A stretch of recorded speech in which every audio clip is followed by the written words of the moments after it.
I just realized how long I've been talking and I've been muted. This is amazing. What I was saying was about the Game Awards and how I'm really excited for the new Elden Ring. That is it. Yeah, oh my god, I'm so excited. I like read I like after the trailer came out, we had read so much about it in like Discord and like trying to figure out exactly how this game is gonna play. Um I'm surprised that it's not Elden Ring, technically. It's more like a roguelike Elden Ring, if you think about it. It's hard to explain that way, but like I'll definitely be able to explain it as I'm drawing. It's very interesting how they're going about this. Like I wasn't expecting the method they're going, but I.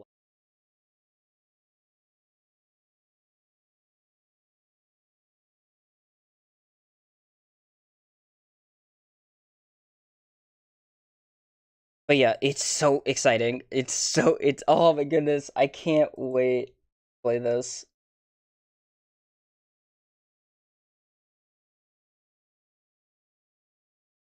I guess the general summary of how the game works. I'm going to go in depth about it because like I absolutely must. But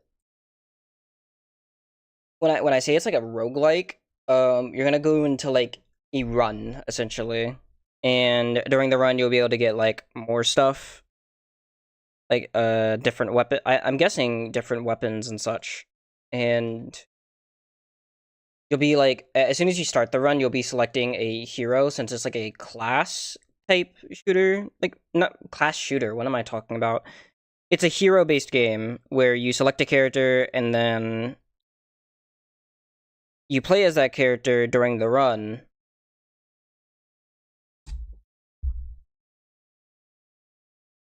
And they all have like different capabilities and such. Like, it's such an interesting idea.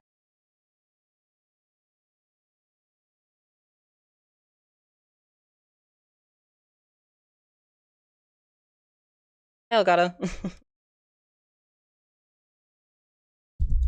I'm so excited about Elden Ring Night Rain. Oh my goodness, it's gonna be so amazing. I am so excited. I can still like hardly contain my excitement like from the trailer we watched.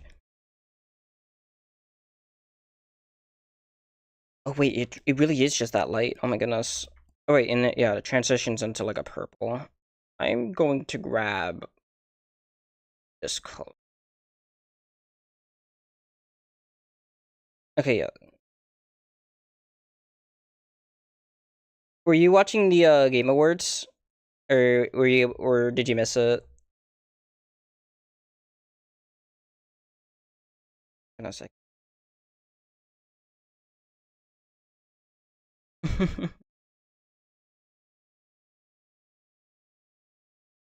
There was like so much like shocking stuff revealed during the Game Awards. It was insane. Well, most of it was like, you know, just the Game Awards. Hi, Durante.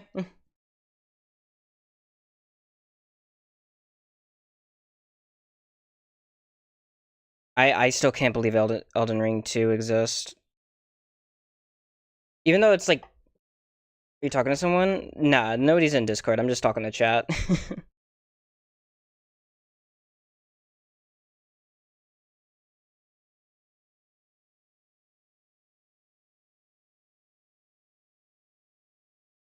But yeah, like Elden Ring 2 is technically not like Elden Ring traditional gameplay. It's more like a roguelike from what we heard of.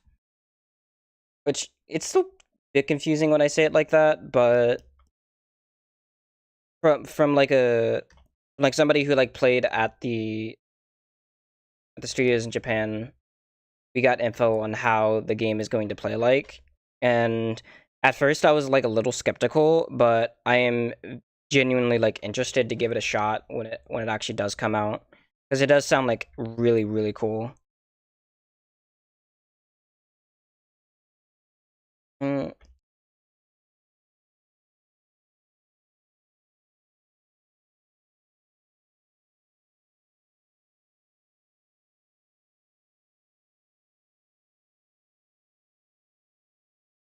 Yeah, that right there. Also, as we were watching it, I'm still like working on the full Game Awards video and like with like a bunch of our like jokes and like reactions in them that we made during the Game Awards. But I honestly miss the Game Awards. Yeah, they're like it's probably just better to wait until like all the it's from 1 a.m. to 5 a.m. Yeah. It's meant for like US, so it's understandable that they don't account for like EU, but geez, there were like, but from what I heard, it was abysmal dog shit. Sorta, yeah. It wasn't complete horseshit. I don't know how I ultimately feel about the fact that Astrobot won. They promoted an AI NFT scam. They did. Oh my god, they did. It was that cat game. It was so weird. Why would they do that? At this point, I'm convinced that like people just pay for slots at the Game Awards. Yeah, that's how I feel. Allegedly. But like I can't believe that they actually promoted like an AI game. That is dastardly.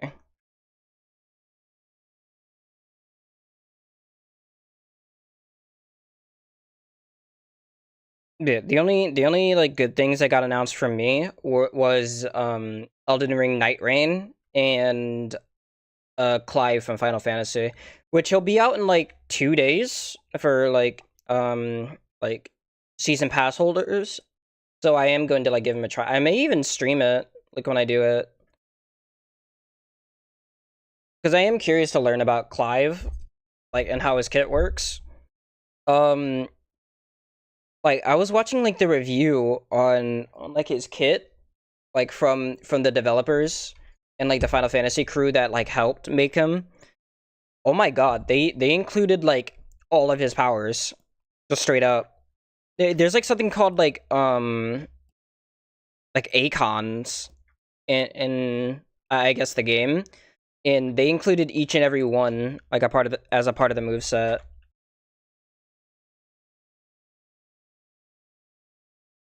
Which, yeah, it makes sense. Like, Tekken is like the one game where you can include that stuff because having like a huge move list is just like common. Also, I like completely forgot her braids.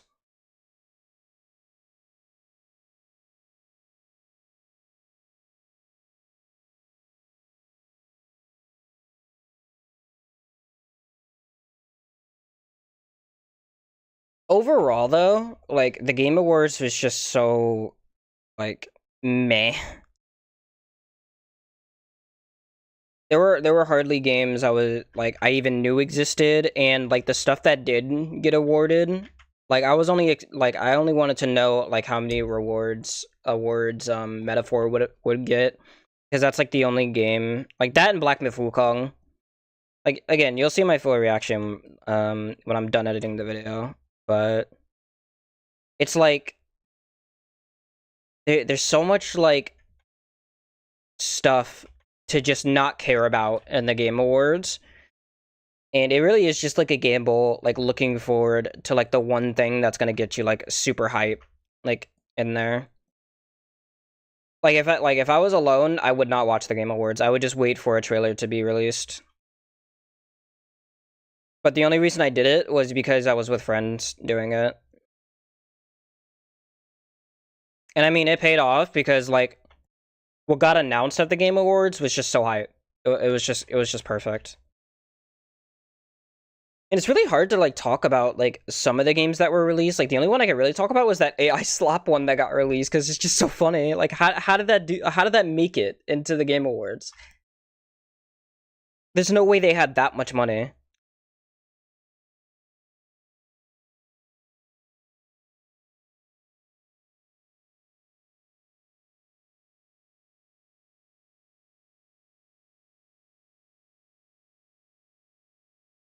It's insane.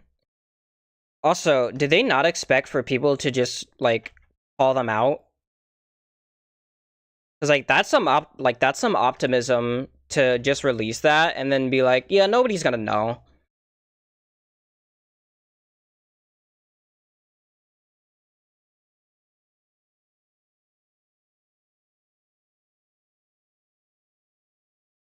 Yeah, yeah, and we absolutely knew. Like, we knew that it was AI. It's very clear.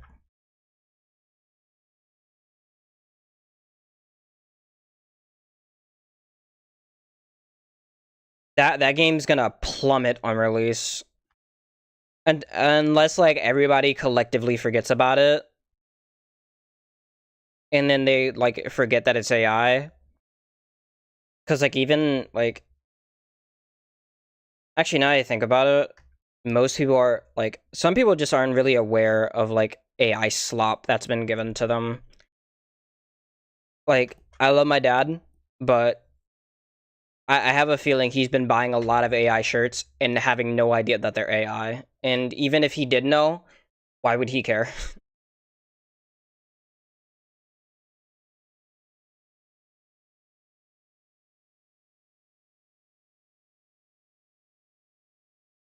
It's really cute though. My dad will like show me shirts and he'll be like, "Look at this, isn't this sweet?" And I'll just be like, "Yeah, that's pretty cool." Yeah, and then I'll like sip like water on the side, like that's that's AI. So those are probably the people they're preying on, if anything, who are so out of the loop with that stuff and like just play games like extremely casually and don't really think about like the stuff that they're playing. That's probably the audience they're trying to strike.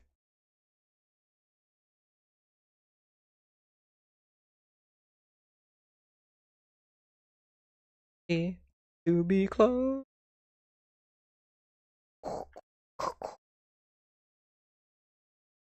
Also, it's a crime this game didn't get announced for like some sort of soundtrack award. It's insane. Like even if it was nominated, I would have been happy because like Persona music is so good, dude. So good.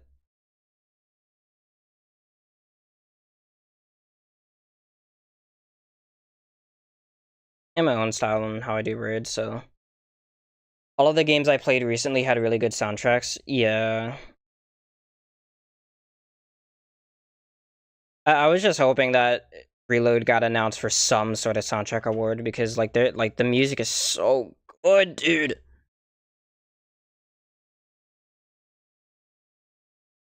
Actually, Intravenous 2's OST was my favorite. I'd have to listen to some of their tracks. I'm actually not even sure what that is.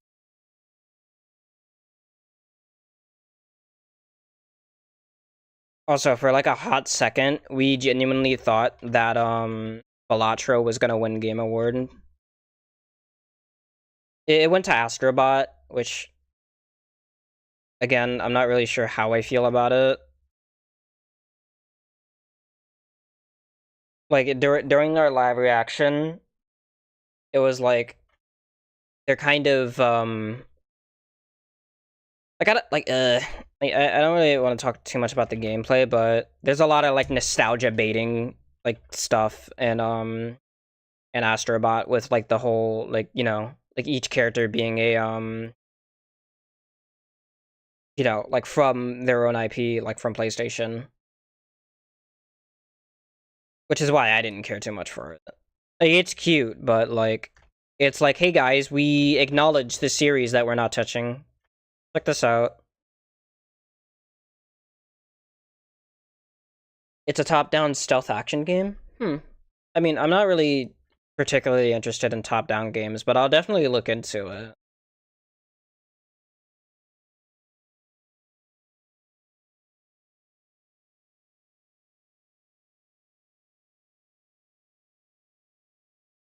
Yo.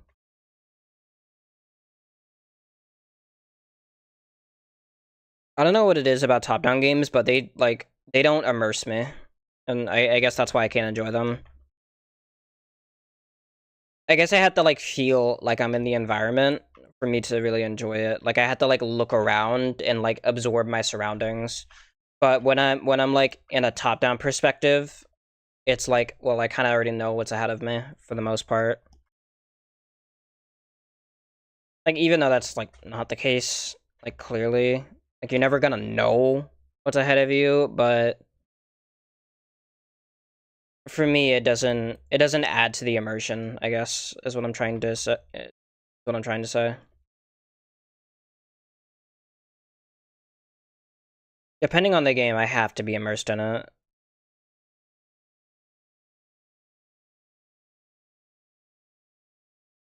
I don't remember how I draw braids. I have a drawing. Because I can just study my own stuff. That would be a smart idea.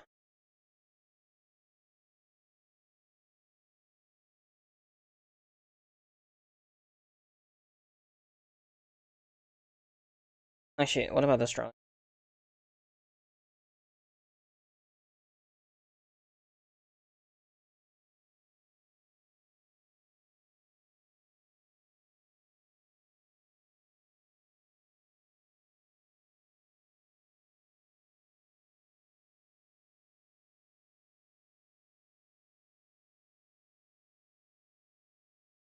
I understand it now.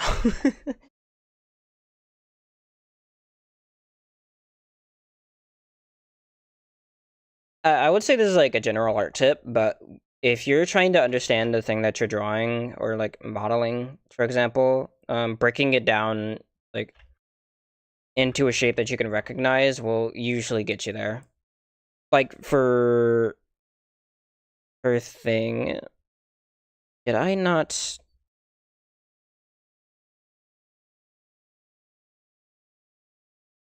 Hmm.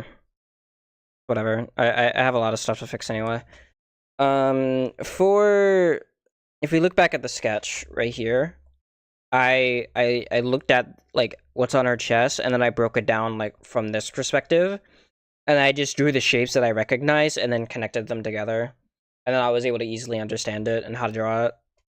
So like when you do that, like with your drawings, you'll like you'll be like, I get this now. This makes a lot of sense.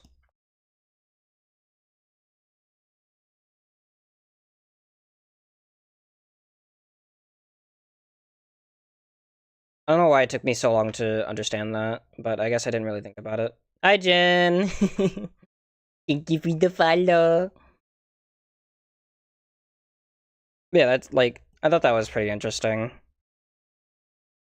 You never really like I don't really think about that type of stuff too often. Like when I'm drawing, I kind of just doing. Oh my god, so hello, hi. I'm drawing one of my favorite Genshin characters, design wise. I don't know why her design just hits me like in a really nice spot.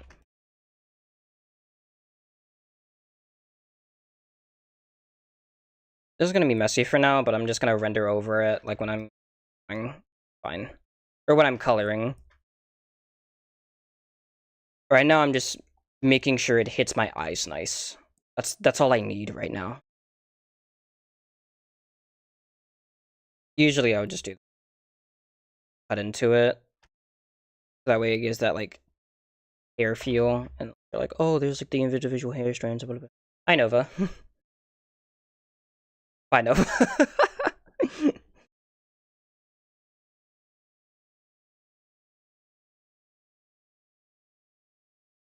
I don't know if they did the thing where they just popped in and threw a soundboard in, but like, I didn't hear it because I had my soundboards turned off in Discord, like just in case.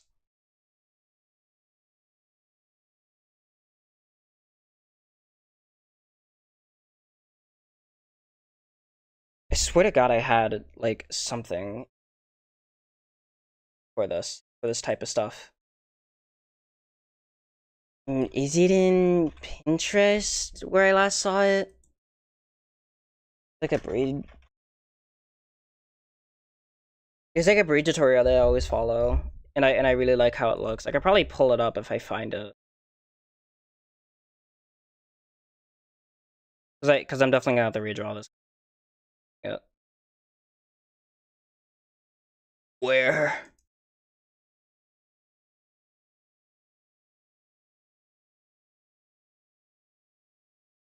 I just noticed how detailed you draw those eyelashes. Jesus. I love them. I love drawing eyes. It's really weird because, like, I know I've been improving on eyes every time I draw them. Like, I feel like I do. But, like, sometimes I feel like I used to draw eyes better, but now I'm in, like, a more, like, secure place with my art, I feel. Even though, like, that doesn't stop me from being like, yeah, I'm not done. I need to keep working better. But, or big better, then. Mm. Yeah, I feel like I can never get too comfortable with art. Like, I could definitely find a place where I'm comfortable, but that doesn't mean I can't improve.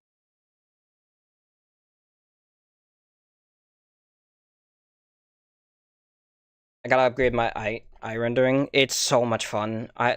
It's so much fun. Like overly anime detailed. There are a lot of like different eye styles you can go for. I'm trying to think about what would be great for you. I'm not even like particularly sure. I'd have to like look at your art more, but like I'd say look at inspirations and then just or like look at other artists and then be like, yeah, I think I kind of want my eyes to look like this, but like still keep my style. Like for example, this is where I started developing my eye style more from because it's so similar to how I already draw eyes. It is very Shonen Jump like. It is, yeah, it definitely is. Uh, sure. Let me pull it up. This is very obvious, and of course it is, but I love Blue Lock, and the way the artist draws eyes is how I want my eyes to look.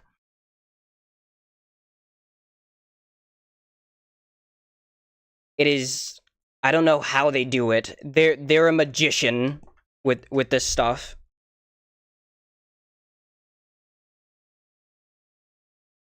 And like what I noticed with it is that like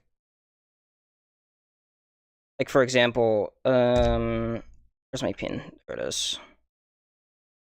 Like obviously you have like standard eye shape, right? But like I feel like it's so hard to describe like how like the iris is like, but like I've noticed that they do like lines around the eyes like for like the eyelids and such.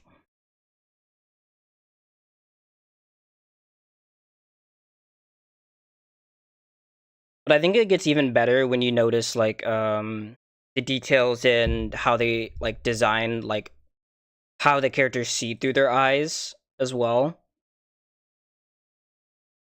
which is weird to describe, but like for example, like this one for example, like when their eyes like turn black like this and then like their irises stay like white,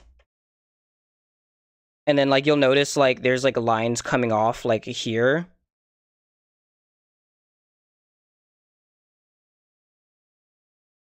Like it's hard to describe what this feeling is, but it feels like they're really into it.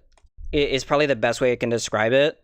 And this is more so like you'd have to know about Blue Lock to understand it, but this is called like flow, which is like saying like you know when you get like into like a flow state when you're playing a video game, like you're fully immersed in the action, you're performing at your best.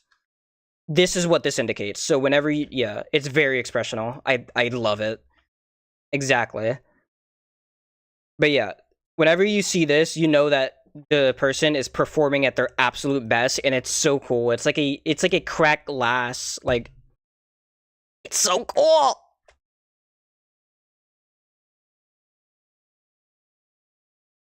I'm trying to see if I can find one more I really like.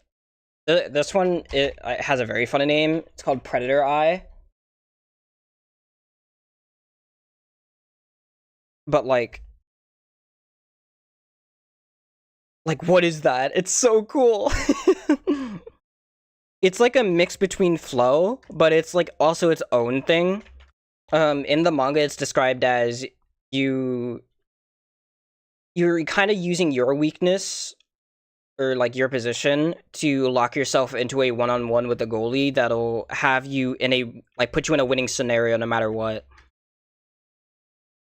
Which isn't completely true, but it's an indicator that I guess this person is directly attacking the goalie in their exchange.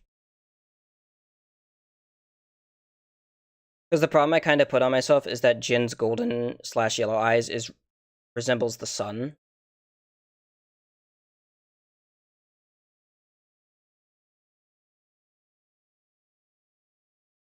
Like how I drew it in my banner. Actually, yeah, let me take a look at that then.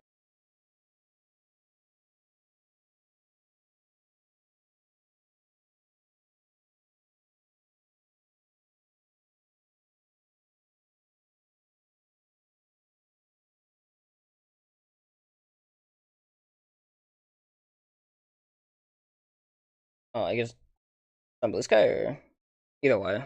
Like, okay, wait, yeah, I kind of see it.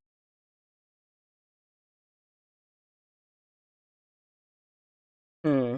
I guess you would have to like find a way to like I don't know. I'm like trying to picture how you would.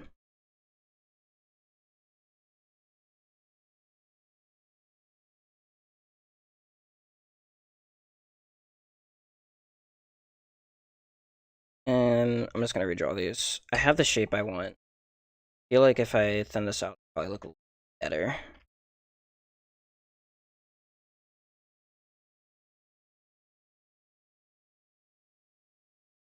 Whoop.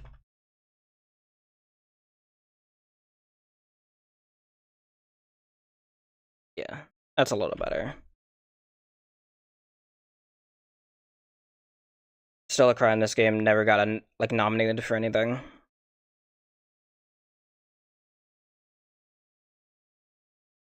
Not even like art direction. Well, Metaphor still got like Atlas still got something. I would have loved if like Metaphor got something. Well, no, I mean, Persona 3 Reload.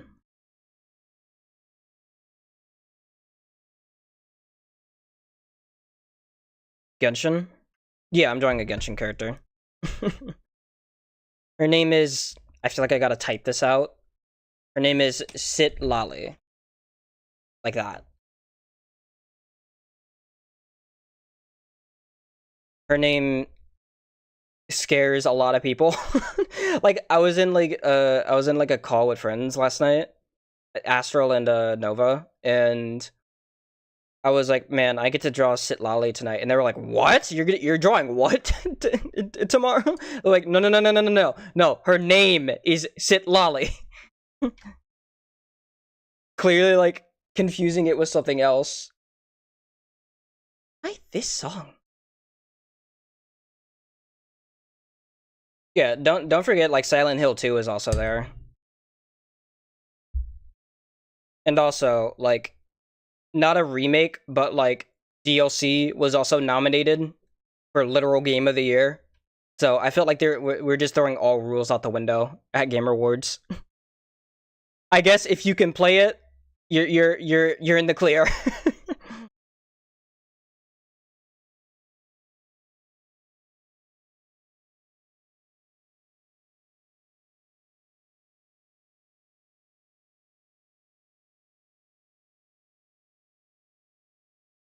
Also, yes, I was there when I like we were all watching it live for Tekken. It's really funny too because Nova's never gonna let me live it down. They called it. They absolutely called that Clive was going to be in Tekken, but it was as a joke. We he was like yeah, so you see how like these are all color coded, right? Like, you know, Eddie Green, Lydia Red, Heihachi Blue, Orange, Clive from Final Fantasy. You see where I'm going with this?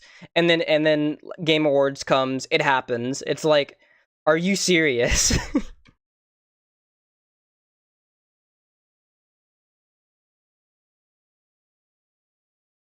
I just wonder how he's gonna play.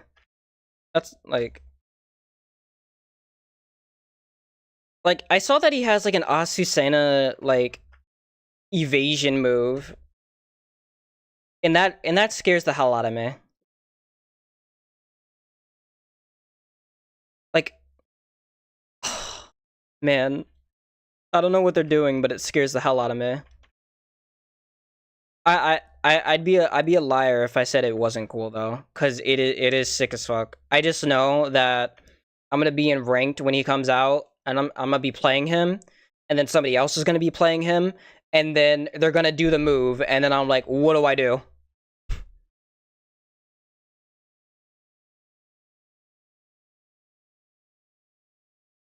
I'm like one like I guess I have to like keep watching the video because they did do like a breakdown of his character. I haven't gotten to that point yet, but they did say like there was a moment they were like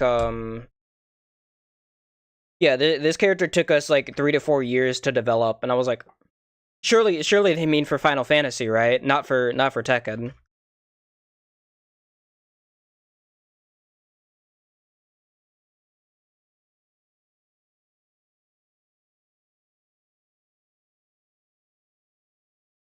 Also, thank goodness they included the stage with the character.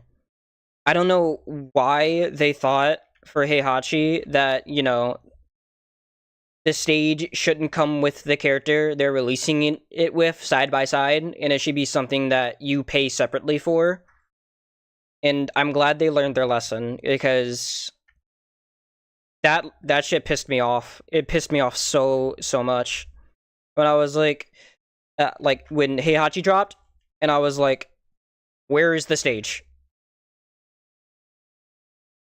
Because when you pay for the season pass, right, you expect like most of the stuff to come out that's tied to characters to come out with the character because it's a part of that season.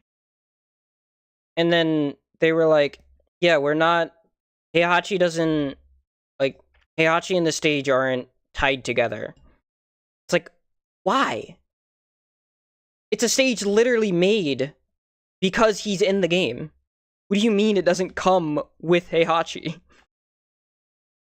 A part of this is like, bro. I think Tekken got like review bombed for that. If I remember correctly. It was just really shady. It felt really weird.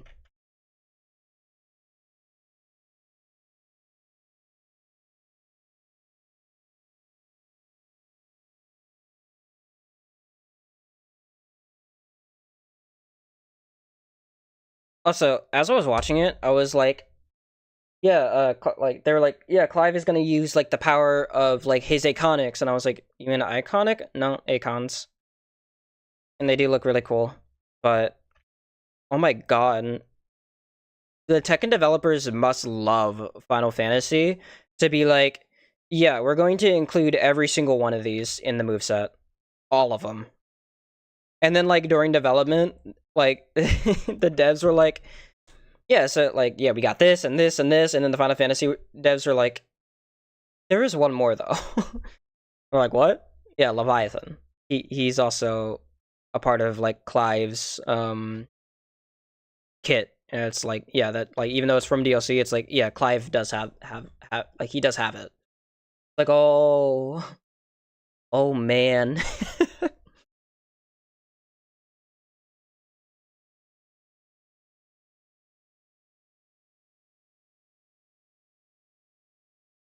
Oh, thank you, Jen. God, that looks so cool. I think he did a great job. Dude, I can just tell the OG Tekken Yellers are gonna be molding so much. Oh, absolutely. Without a doubt. I'm still praying for Armor King Season 2.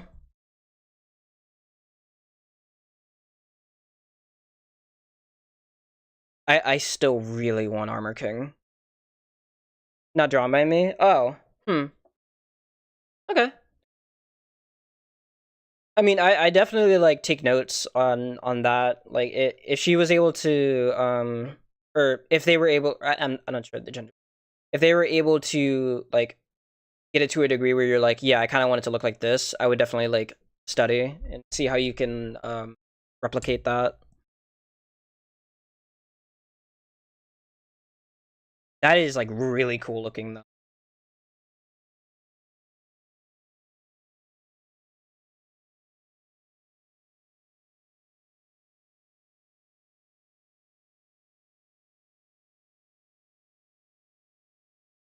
This should like.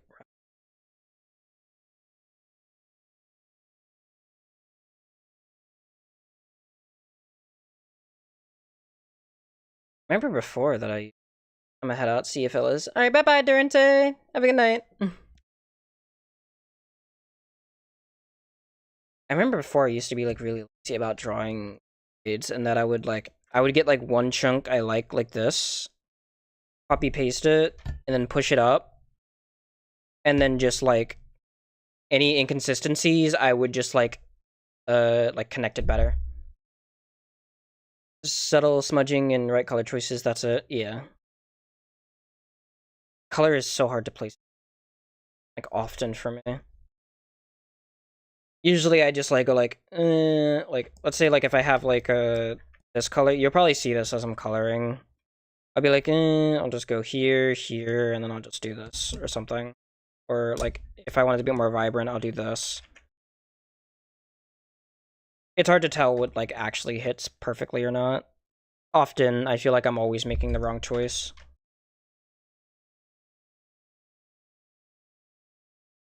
It's funny to think that I'm not confident in my coloring, even though people tell me I'm doing a good job. I feel like I'm missing a lot. And then like sometimes like a drawing won't come out the way I want it to. I'm just making sure it's fitting the vibe and has the correct color values. Yeah, it's hard for me to even get to that point.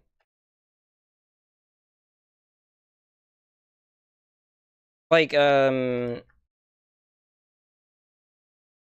not in chat, right? I don't think he. For a Secret Santa, I did. Here I can pull it up. I still don't feel like I hit this correctly, but I was like biting my teeth, being like, "Arr." So this one, I don't even think I got the values like correct at all. I don't think I like even like if I grayscale this, like I feel like this like kind of smudges too much with like the color that's being presented there. I was kind of lazy during this one, but like I was playing around so much with like color value stuff. And I was at a point where I didn't want to draw. Like I didn't want to continue working on this. Practice and understand value. Trust me, helps out a lot. I'm probably like over this week gonna like study like hella hard.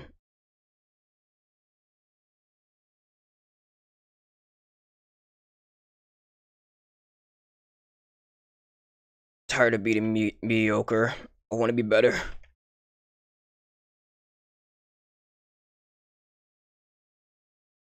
Or at least I want to get to a point where I can be proud of the work I'm putting out. And also still have fun drawing.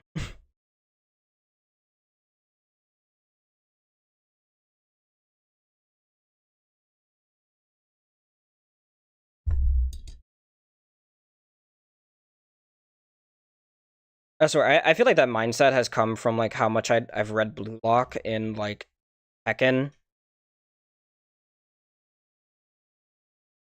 Take a frame from a movie, grayscale it, and replicate it with your sense of values. No eye dropping. Alright. I'll definitely give that a shot. That sounds like a great way to practice. Like, I didn't even think about that.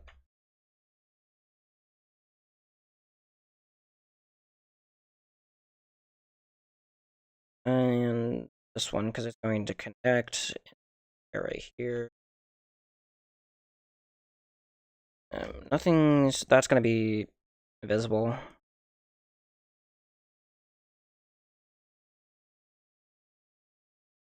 Blink.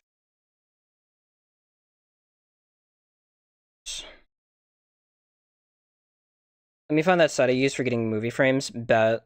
Yeah, if you could send that to me, greatly appreciated.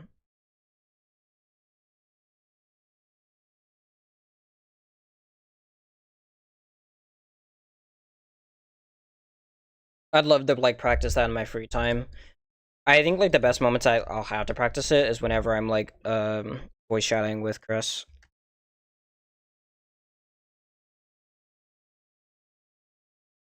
Because usually we just like watch videos. Like recently we just watched like a Reddit video and like there was like a really weird story about how this guy like stole this lady's prosthetic leg and just kept bringing it to like family like reunions and stuff.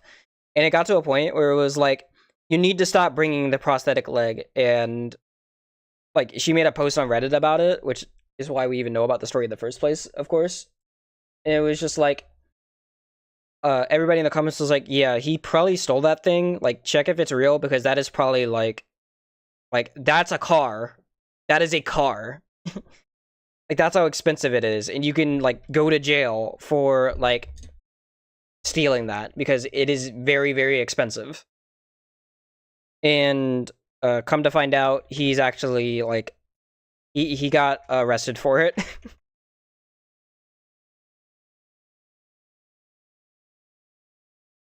Apparently, he was hoping to deliver it back to the girl and be like, "Lady, is this your prosthetic leg?" Which, why?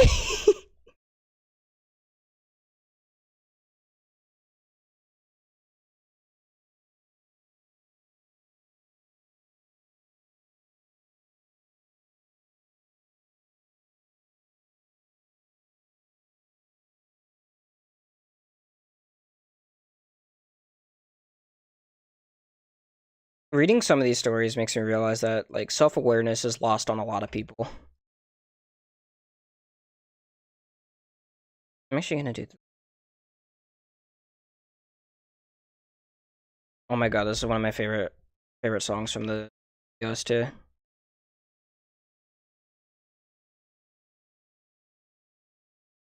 This is like one of the songs I like always listen to whenever like I was working. No lyric version, just instrumental. That's okay. Thank you, Jin. I'm definitely going to take advantage of this.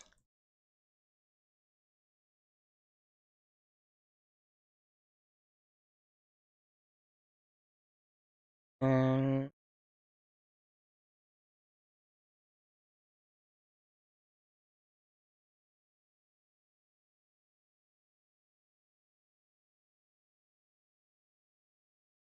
I'm like trying to figure out when's a good time to actually start watching the Blue Lock anime because I'm kind of like pushing it in the back of my memory and being like, yeah, it doesn't exist yet. Hopefully we get season 2. But there actually was like a really cool like animated moment that got shown. And it actually wasn't too bad. Which like I'm not expecting much anymore ever from Blue Lock anime. It is thoroughly disappointed for like a while. For Kagurabachi, do you actually think it's gonna get animated? Actually, that's a stupid question. It's definitely gonna get animated. That thing like blew up, like it actually like blew up, and people were like, "Yeah, this is actually really good." Plus, the art's like fantastic from what I saw. And do her braids also have the quality at the very end of it? I can continue coloring as through this.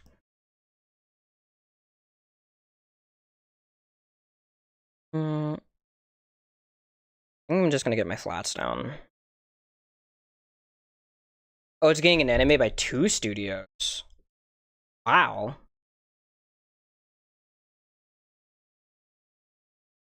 That's actually pretty crazy. Or there we go.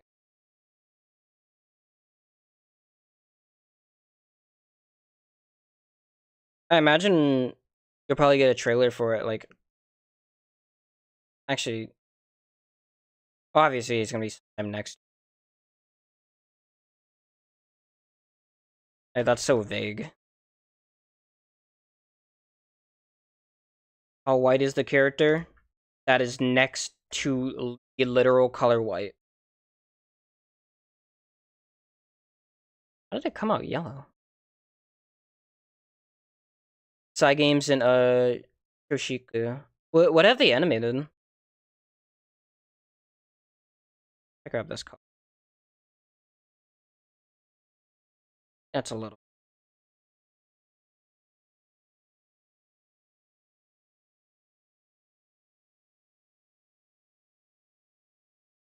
Note to self: do not color pick Genshin characters. Just make up a color. Probably look better than whatever they chose.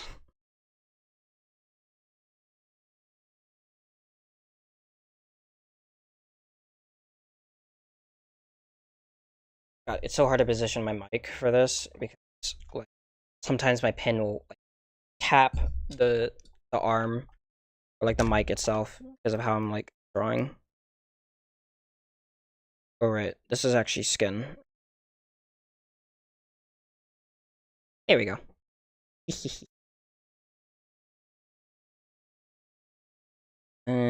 think this is skin. This is skin. Okay, it's all skin. Why did I draw this then? What's that about? Bye bye, random line. I'll keep a little bit of you to. Actually, no, I'll get rid of all.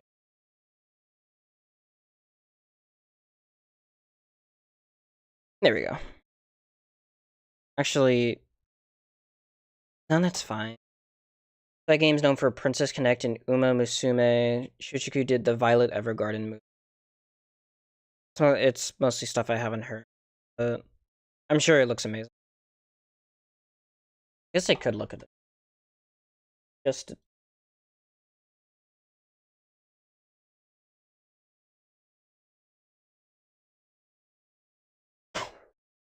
oh. Okay, what is this title? What the hell?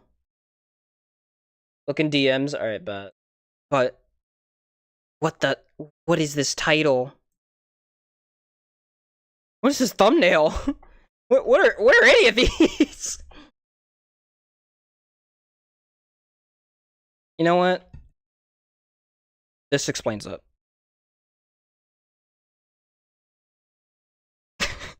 It reminds me of a bit. Just get fatter.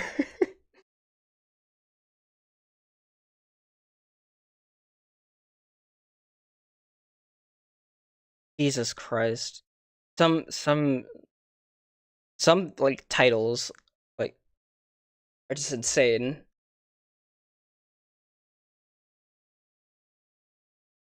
What is that?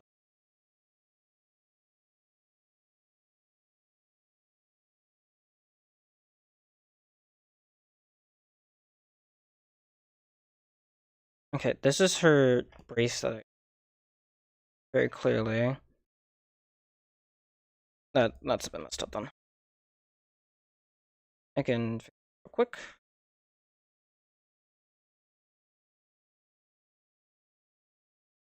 Every time this song plays, it's a gut punch right to the feelings.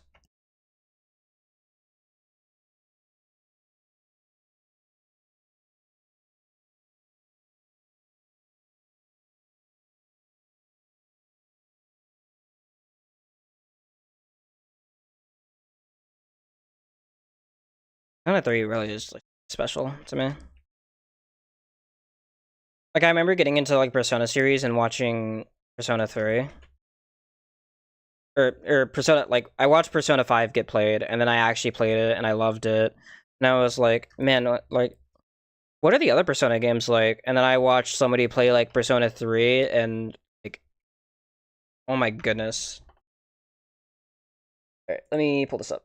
I could probably like here, I could probably let's see. I'll pause the music for a second. Let me grab my that is Discord.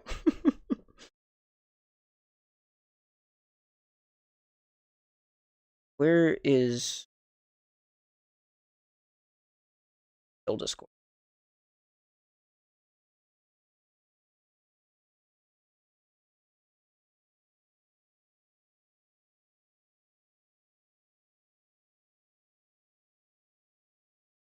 Actually, I have no idea. Okay, that's here, I could just do that.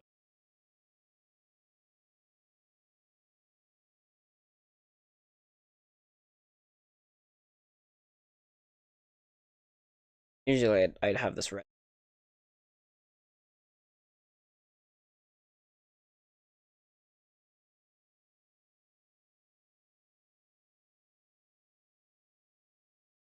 Not capturing audio.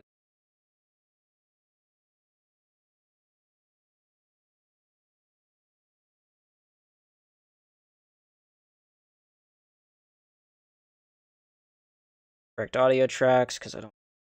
What's up? I'm gonna turn this. All right, let me. Kagurabachi's finally getting its anime adaptation. But who could be animating this premium product? Well, it's none other than CY Games Pictures and Sochika. You might be asking, why is such a highly anticipated anime of a manga that's already sold over 1 million copies being given to such unnamed studios? Their horses, because they're the ones that Oh. scene from Umamasume Pretty Derby. The one Yeah, they're that insane. was on par with Garp's Galactic Impact from One Piece. I'm kind of not worried about the animations. Yeah, not at all. Going to be bringing to Kagurabachi. In fact, I'm highly anticipating it. Because if you're going to put this much effort into a horse girl racing anime, then I can't wait to see what you do with a more serious title. Yeah, that's gonna be absolutely. What the hell? Holy crap. Wow, like, jeez. That scene is, like, insane. I know I saw, like, another, like, that's probably, like, from the same scene I saw, but they put so much effort into that horse racing anime. It's actually, like, kind of frightening.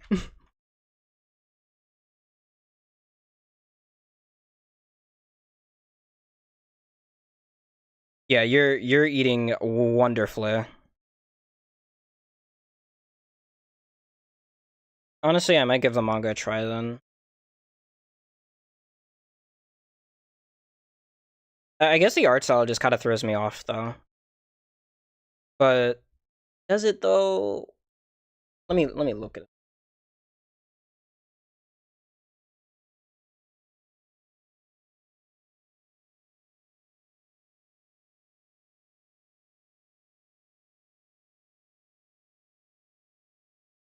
Eh,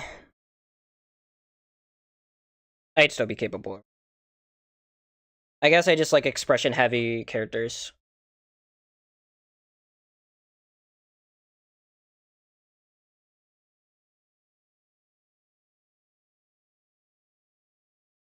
The art style is simple for a reason, trust me. Alright. Yeah. I mean, I've heard great things about it, so.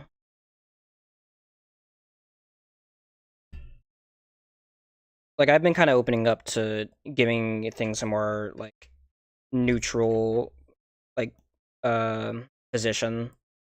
And being like, you know what, I'll let you land. I'll let you land. Let's see if you can hook me. That actually happened with, like, Dan to Dan for me. Like, I wasn't expecting much, and then I watched it, and I was like, you know what? I like it. I like it a lot, actually. Which, really funny that, the fans are not very friendly. Very characters, power system, and action are great. Alright. I mean, I'll take your word for it.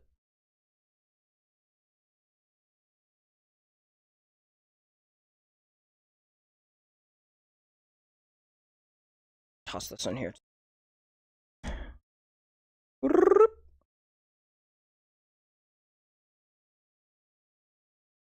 I've, like, recently been reading, Young Ladies Can't Play Fighting Games. And it's actually really funny. And I just love how the protagonist is such a fake-ass emo. Oh, don't get me started on the DDD fans. Their moniker will go down in history. It's crazy how much like anime fans are just racist. It's not everybody, but oh my god. Like, people need to chill the hell out. I promise you, a little bit of melanin is not that serious, gang.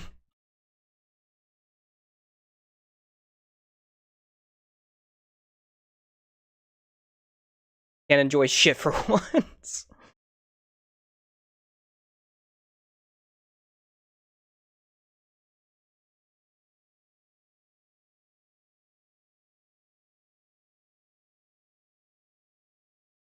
Not a vector layer.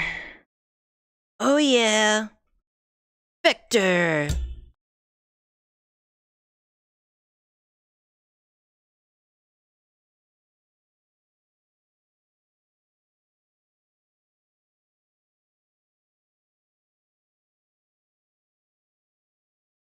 That grabs my eyes. Me thinks that grabs my eyes way better.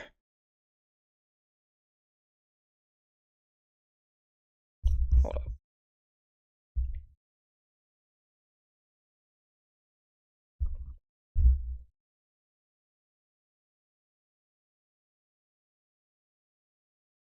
Sure. 3, 4, and 5 chill mix, why not? Persona music just kind of hits in a really nice spot, and I don't think anything is playing.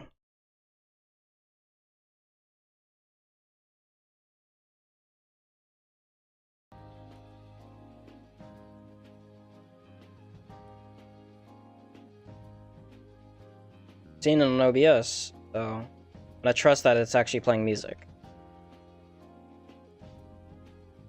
Okay, good. Got the like color pick for centuries. These are the same color. I'm gonna shower, and as soon as I'm done, you're gonna get it. What did I do?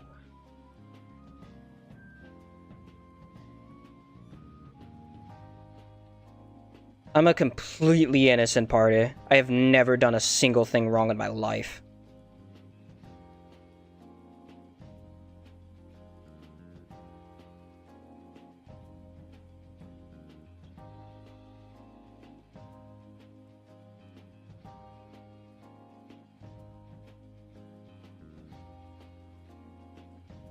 Oh my god, she has like those nails.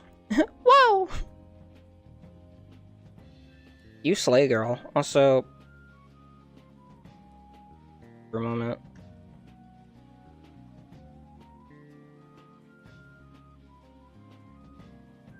It's crazy how much better she looks. It just has... Who knows if I even color picked it correctly.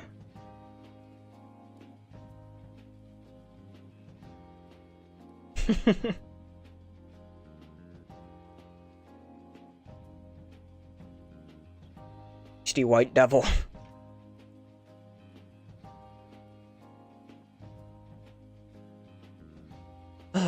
So many of the Natlan designs would have just been so good if all the characters were like had melanin on them. Literally, if they were black, they just would have looked so much better. I don't know what they were thinking. It's insane. Oh right, Chinese company.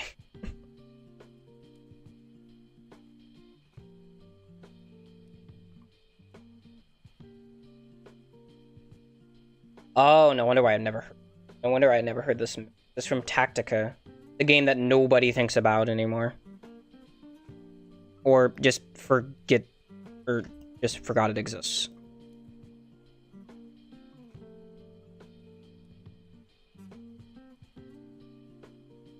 Or like,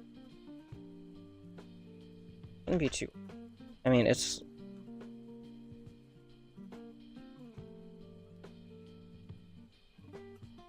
Her brace is here, and then this, boom, and then it just goes on another and then it's like a V. Understand it now. I want to see that guy play Tekken.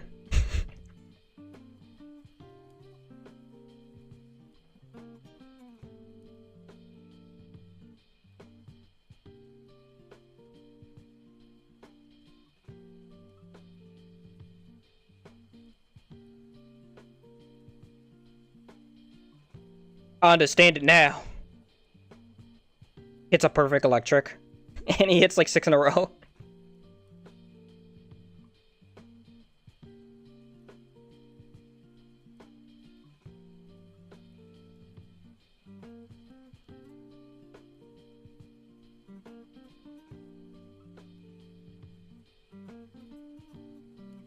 It's crazy that people will actually perfect that, like, that route, like down forward 2 into like forward neutral down forward 2.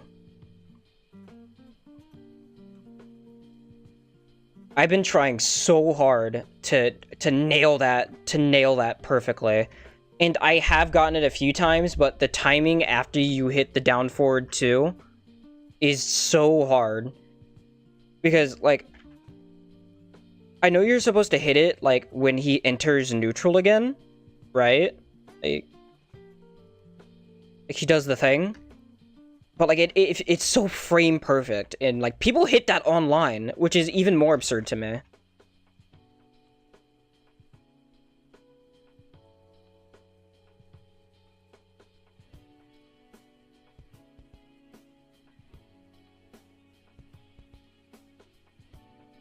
Tekken players will forever scare me.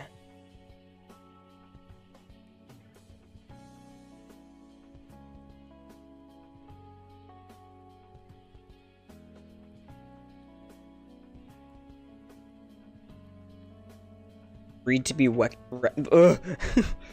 a breed to be reckoned with. I still haven't drawn this. Fine. I probably shouldn't have colored yet if I was doing.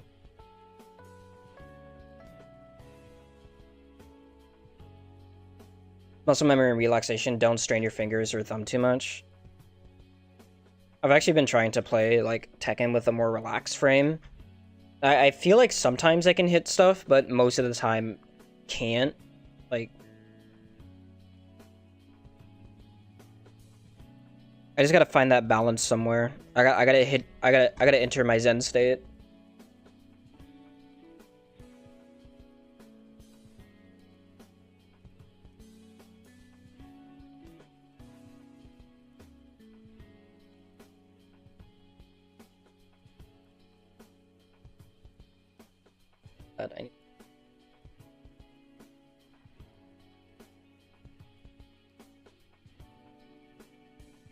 Oh, we can grab these colors more accurately.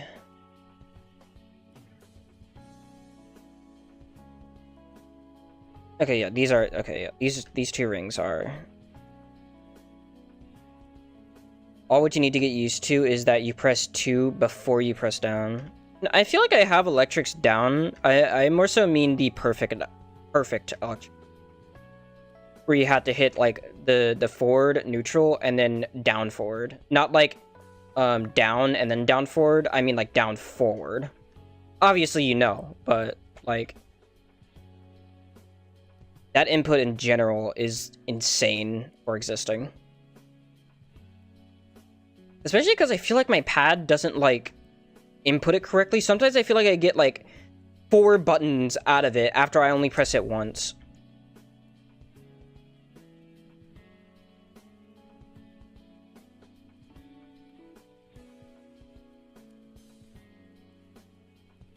I would love to learn it, though. I'll feel so happy when I at least get it. Hitting it online, though, is a different story. Hi, Deathbot! Hi, Deathbot! Am I going to just texture this? I think I'm going. Meanwhile, Jin's version is just Godspeed Electrics. They're so... The fact that they're called that is insane. I love it. Hello, what's up? Hello, what's up? Most I'll do this to guide my coloring direction. Like, I feel like that'll help the most.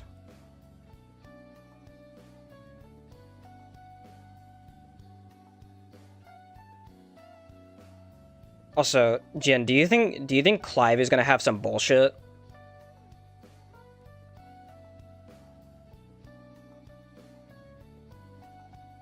Dude, it's so fast, it's absurd. I want to start using Tekken 7 Jin and Tekken 8. Because it's so funny. I already saw that he has like an Asusena step. Like, technically, where he can just avoid a move. Actually, was that in Heat, or was that just like... He's a Final Fantasy character and is a guest character? Oh man, you're right. Oh, we're screwed. Or fucking course he's gonna have some BS.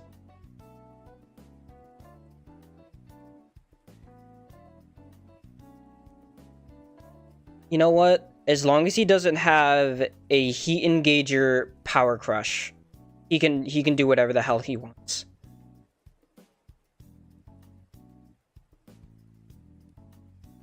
Either those moves need to be like very negative on block, or just taken out of the game entirely.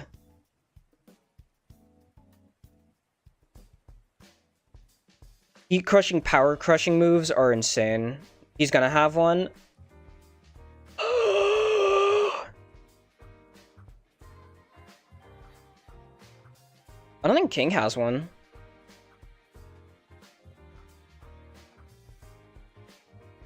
There are quite a few characters who don't have like a heat crush, like a power crush and a heat crush in one move. And I think King only gets his. Actually, no, he doesn't. Actually, wait, no, wait. I just remembered. Down, back, 1+2. Technically, but it's more like a like. It's not really like how Li Shaolin has like his back 3+4, where like it's a heat, like it's in one move. It's armored and it has a heat. It's a heat engager. Like King has it so that way he can apply armor on himself to take the hit, and then he can throw out like a heat move. But like it doesn't like instantly put him into a heat dash, I guess. I don't know. I think it's mainly because in a stance that isn't that beneficial. No, Li Shaolin just has it. Literally just back 3+4. You can just toss it out. It's really annoying.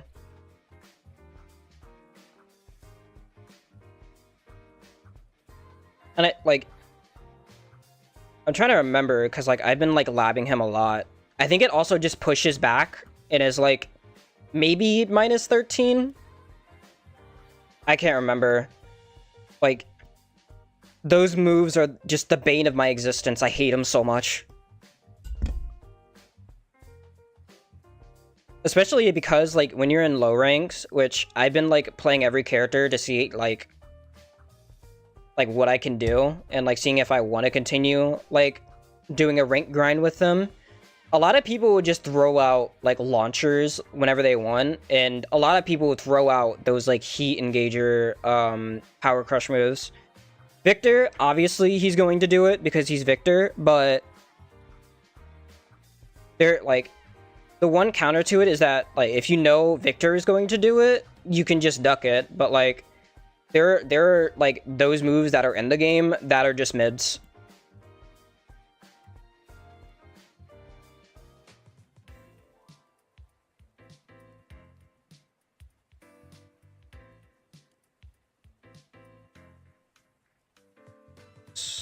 Actually, it's all closed. Persona 4. What soundtrack? I don't think this is from main game.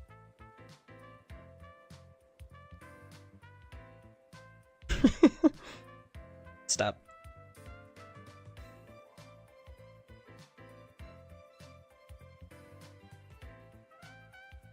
Man, I want to play Tekken so bad. I've been finding my own enjoyment in it, surprisingly. Who would have thought you were capable of finding said thing in such an accursed game? For the most part, I've been using, like, my dark side begins here. I've been playing Dragonov quite a lot recently. but I'll do you know that like low that got heavily nerfed that's like minus like 30 on block? It's his low that like he does like the back turn and then like he sweeps your legs and it like tornadoes you. I've been doing that a lot to people, but I hit them once with the low and then I'm like I'm going to do the grab variant now where he does the spin but he comes out of it before it hits and then he grabs a crouching opponent and it I started playing Dragunov, you felt that so hard. Dragunov is fun. I hate to admit it, but he's really fun.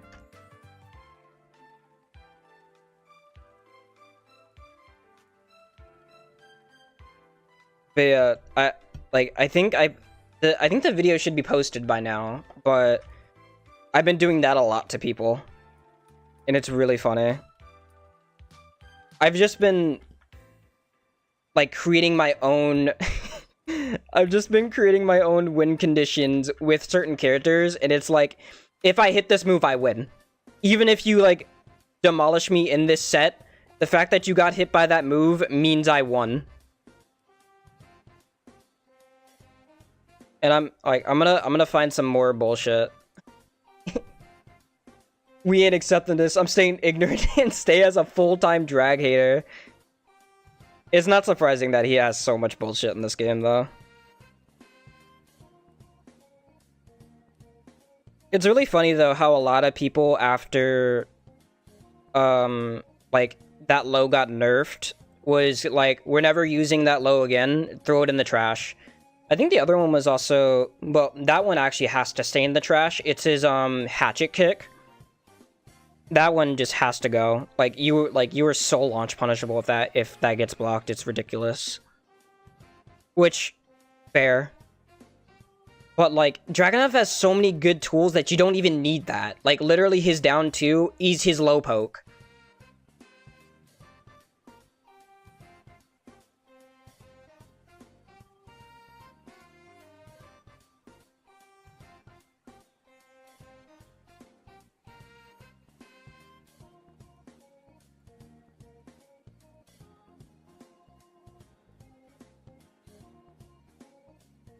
I've also been playing a lot of, like, Kazuya as well. I've learned that there's no real consequence to throwing out down forward 2. At least it doesn't feel like it yet, because I haven't gotten severely punished for it. Now, while Rising 2 is a different story, but down forward 2, like, that is just a scary move I always have to be careful of. Plus, I think the more I play these other characters, the more I'm like, I'll be able to counter you if you throw some bullshit at me. So, plus it'll help me, like, when I'm actually, like, grinding, like, King again. The only thing that Tekken 8 needs to kind of tone down is its aggressiveness, because it can be very one-sided. Yeah, especially, like, people will just steamroll you down, and if they know they're steamrolling you, they'll taunt, and it's like, now they're doing psychic damage.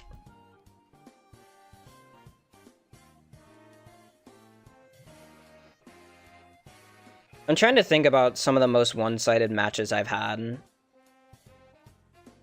I'd say Kuma's aggressiveness can be extremely one-sided. It's kind of fucked up. The only thing, though, is that if you're very patient with Kuma, eventually he'll throw out, like, his many launchable moves, and then you just destroy them. One move I hate, though, is his, like, his forward 2. Because even though it's, like, minus 19 on block, the amount of pushback it hits you with is, like, if you don't know your character's specific punish, then you kind of just lose out on that opportunity.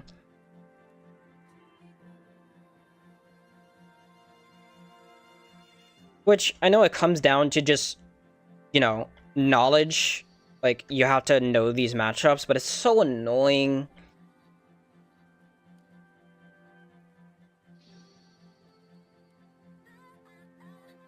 Like, to have to, like, like study this character like hella hard to where I have to like pull up the match, like the match of specific punish for that character is just so irritating. Like after I lose a set to them, if I'm playing a specific character, I'll like, okay, let's figure this out, and then I'll go in, like, I'll turn off the queue, I'll change the characters to that character, and then just pull a punishment guide and practice for like 10 minutes. And then I'm like, okay, I'm ready if another eventual Kuma player shows up in my face. Which, highly likely.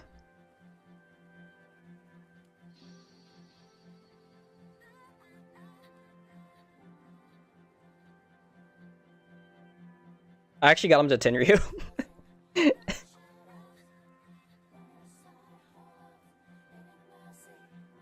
But I got frustrated, so I stopped playing him after I knew I was gonna be demoted, and I was like, I'll play a different character for tonight. I could just leave him there and be like, yeah, I have a Tenryu Kuma. He's just there. I can 100% get him to my Mighty Ruler. I'll just have to take the demotion on the chin and then just get better. This still doesn't feel accurate.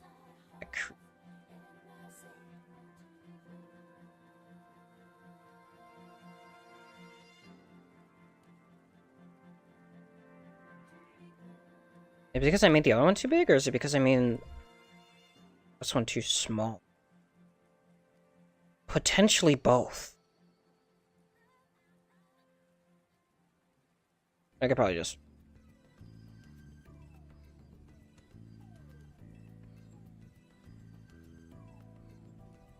annoying part.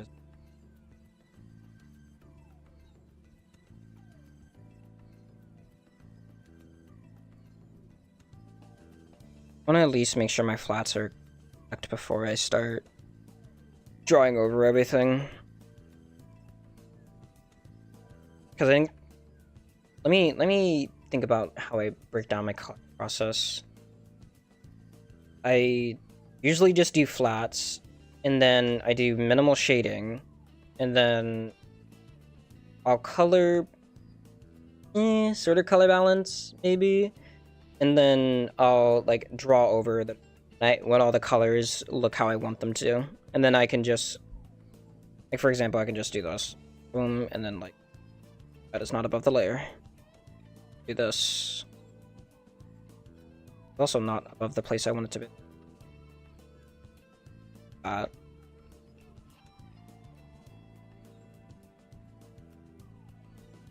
me make sure I'm... Do I have her other eyes? Do this then. Because when she gets drunk, she does this.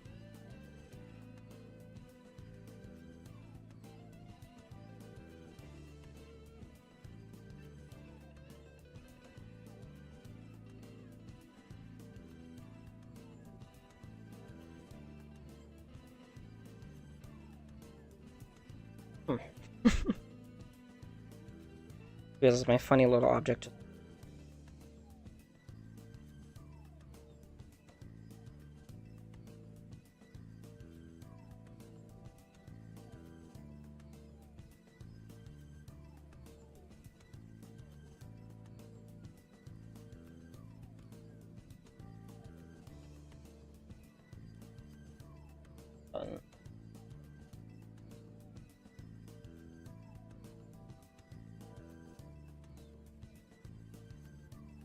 He is so funny.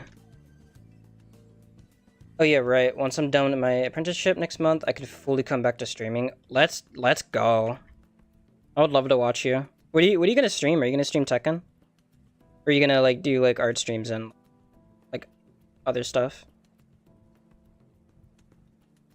Like I kind of want to stream Tekken again, but it is very easy to set my fuse off. One key charge or one like low rank throwing out like the most unsafe move and I'm stupid enough to walk in it, it's over. Mainly animation or art request. That's cool.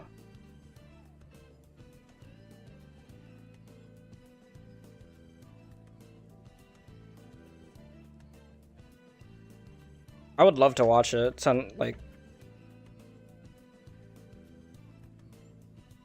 I don't know why watching people animate is just so interesting because I tried to like think about how the other person is thinking when they're animating something and how they're like conveying the motions across like I don't know. It's hard to describe. I think I just like to get in people's heads a lot.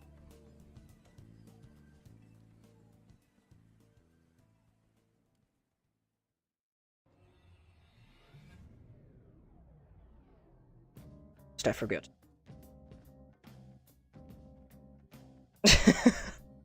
That is entirely fair, yeah.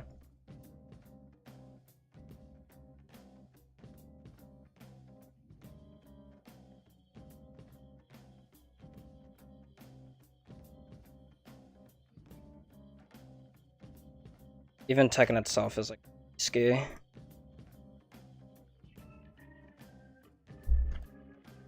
That game just brings out like a deep-seated rage within people.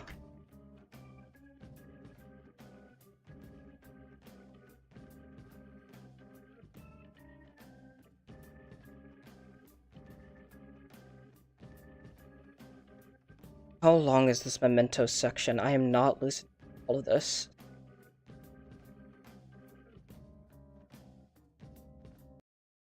Mementos is like the one soundtrack I can't listen to in the Persona 3, like OST. I know it's supposed to be repetitive, but God. Urgh. For single player games as well, like Kingdom Hearts or old Final Fantasy games. Yeah, a lot of people would actually watch that, I think. I've had like tips though where it's like being a variety streamer in like the beginning is kind of a trap. But I don't know. I'm kind of just doing my own thing. I don't really care. People who will watch.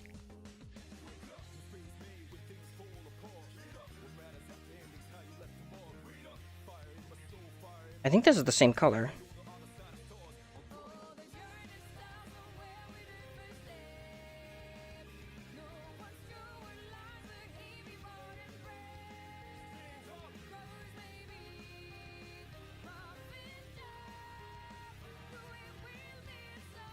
Yeah. That's like where most of the fun of streaming comes from. Just streaming what you want.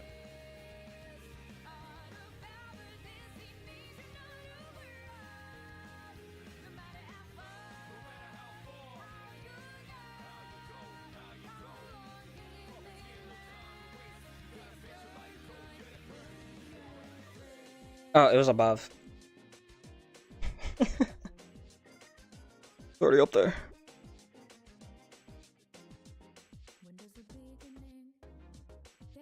Most of my colors, right? The middle piece. I totally forgot about the middle piece. Fine. Good thing I still have this layer. I can just do this.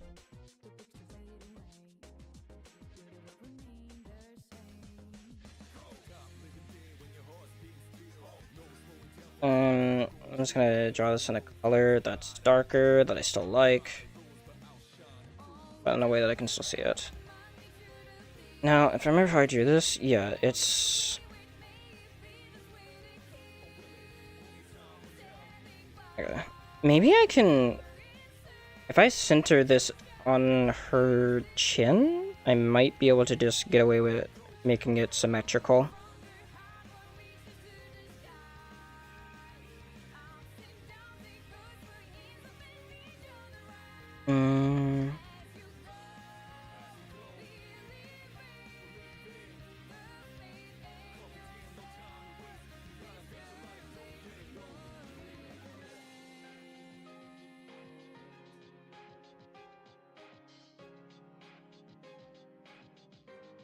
I'm already aware of like the shape this has to take. I just need to draw it properly. It's already a struggle.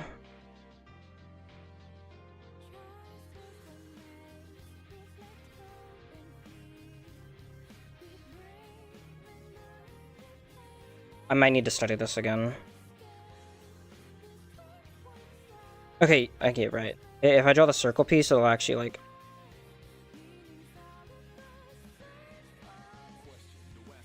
The ruler was stupid anyway.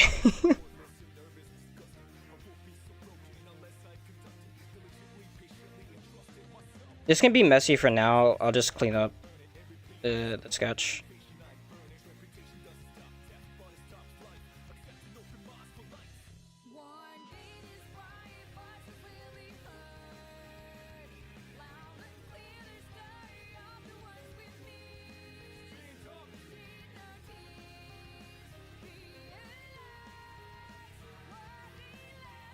Go.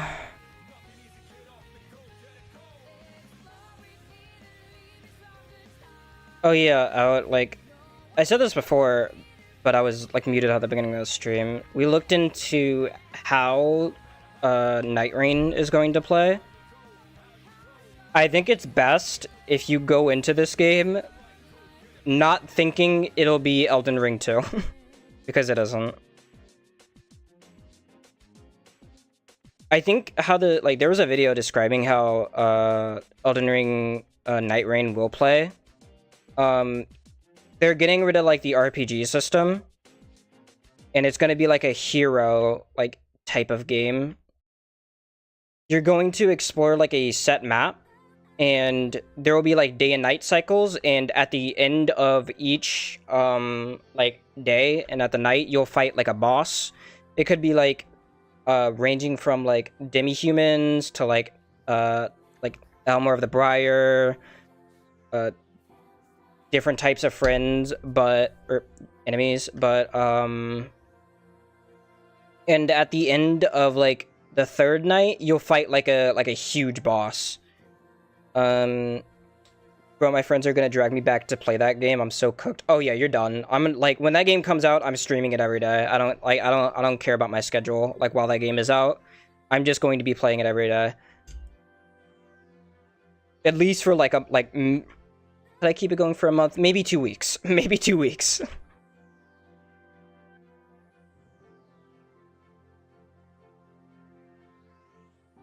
What else? There's like Diablo style loot. Your characters are gonna have like 6 weapon slots. Each character has like their own unique abilities, and there's gonna be like permanent upgrades along the way. I think it was described as like there's gonna be like runs that you'll be going through. So like it's kind of like an open world like roguelike survival game, I guess.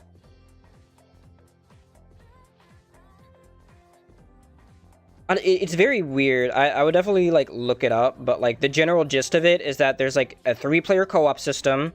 Whenever you die, you lose like all your runes and you lose like a level up. And all leveling up is like kind of passive. Like you gain runes and I guess I don't think he said this, but I think you can like put them into your level up, or I guess like there's like an XP stat that like tracks like how many enemies you kill and then just automatically levels you up. I don't know, it's hard to describe, but the idea that was presented to us is that it is basically a roguelike game, but like for Elden Ring. And like as we were talking about it, I was iffy on the idea, but I am overall like excited for it, like after we kind of got the gist of how it works. There's going to be like a revive system, like you can revive your foes in the middle of a boss fight and then they get to come back. There are consequences to like fully dying because you're going to be playing with a team, and you don't have to worry about like playing with randoms because there is like single player support, which thank God. That was something I was really worried about. I really didn't want it to be like an always online game that like you have to play with a squad and you have to rely on like randoms. It opens the door to a lot of frustration.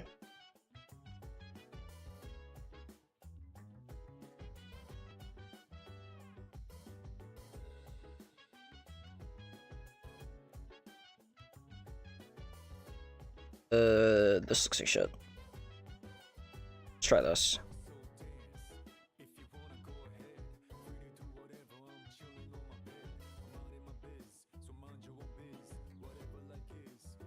Oh yeah, there's like a weird oh right, I still have P3 to finish. Fuck. Take your time.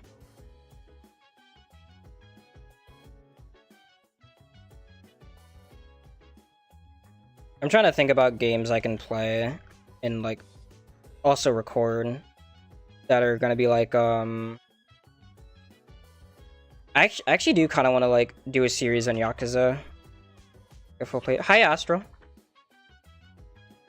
I'm just gonna be chilling. Keep talking. Like I was saying, I did want to do like a full series on like Yakuza. Like it'll make me want to like actually like sit down and like record it and like pay attention. But like I'm so garbage at it. Oh, watches you sternly. I feel like I might have to replay them though, just to get my mind in order. Like I played 0 and Kiwami 1. I got like not even like far into Kiwami 2. Like I was very I wasn't like far at all.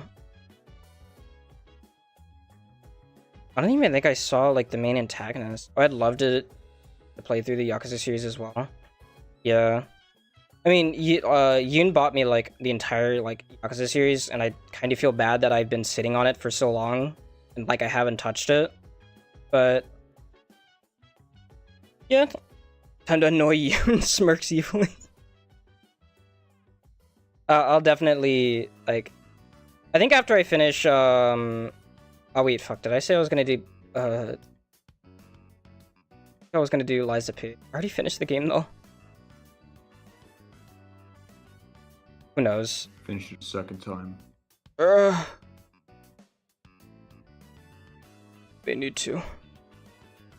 Yeah, I think the next like super full playthrough I'll do is gonna be on Yakuza. Just the entire series. At least up to 6, because those are the games I like. From 0 to 6 is all the games I have currently.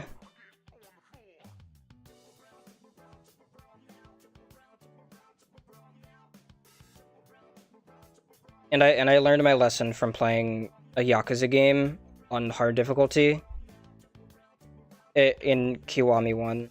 All the enemies felt like they disobeyed the rules, and I was just forced to obey the rules that were set on me. Astro, what was the highest difficulty you played a Yakuza game in?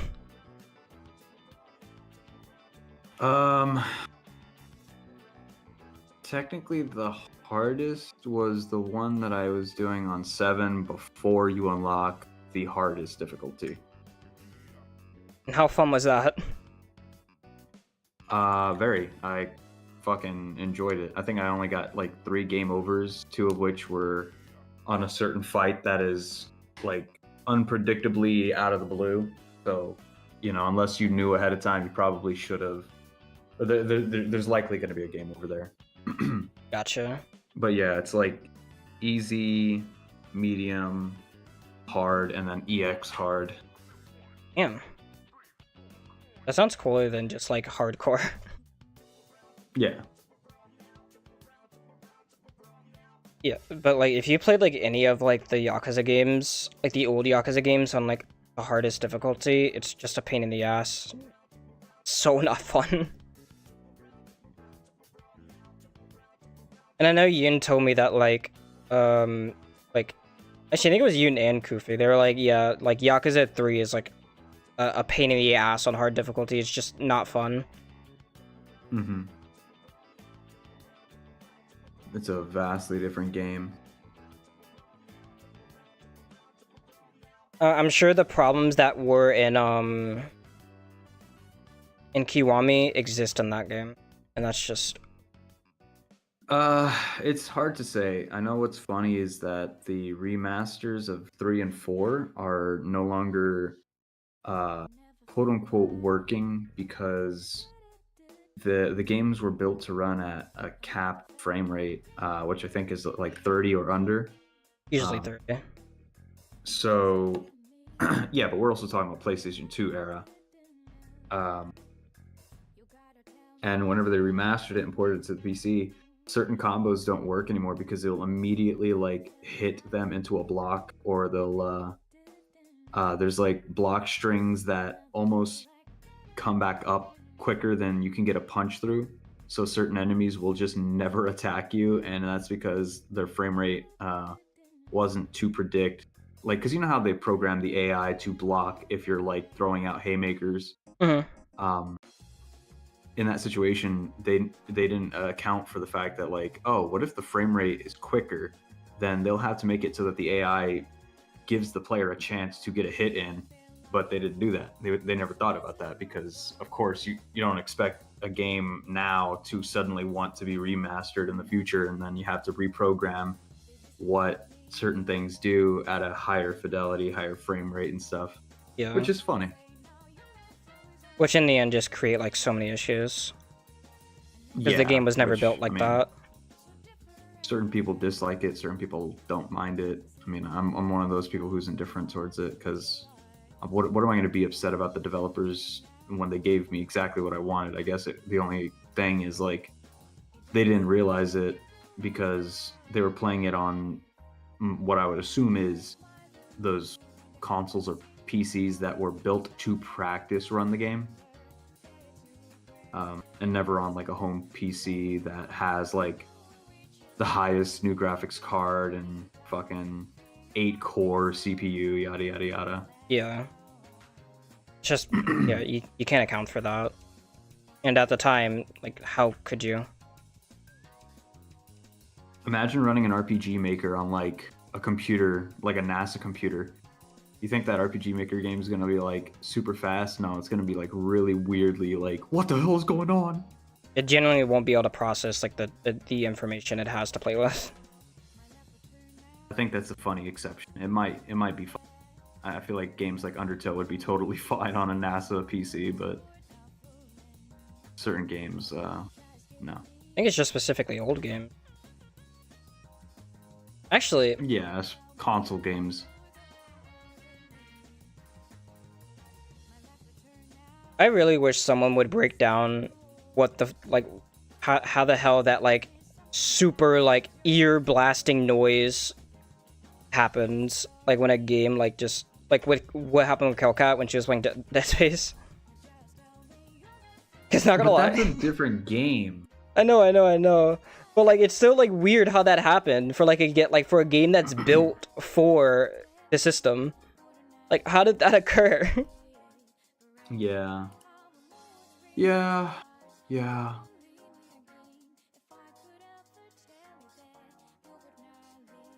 Like, the only explanation that I had that made sense was, like, the Germa one, where it's like, yeah, this game kind of just, like, had, like, a bunch of, like, assets load in or something, and I guess, like, because they're all, like, dropping back in, the game had to play a noise for every single one of them, which created that noise. Mm-hmm.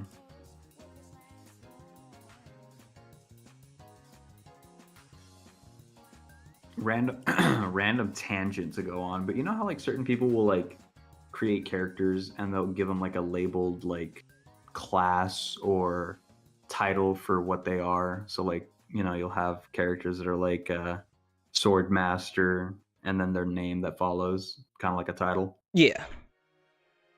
Well, not to throw in my madness into this, but you could say the same thing with Dungeons and Dragons. Like, so you could say like, oh, my berserker barbarian, you know. I just read somebody talking about their character. They said, yeah, I think I'm working towards building a new character. I think they're going to be a demigod sorcerer. And I'm like, a demi what? Like, is that a thing? We could just do that? People that make incredibly overpowered stuff. Yeah, my god killer Azeroth. Like, jeez Louise, dude, I didn't even know there were that many gods. Like, Night Edge, the Demon Destroyer. Winter's Edge. Ay. Ay caramba.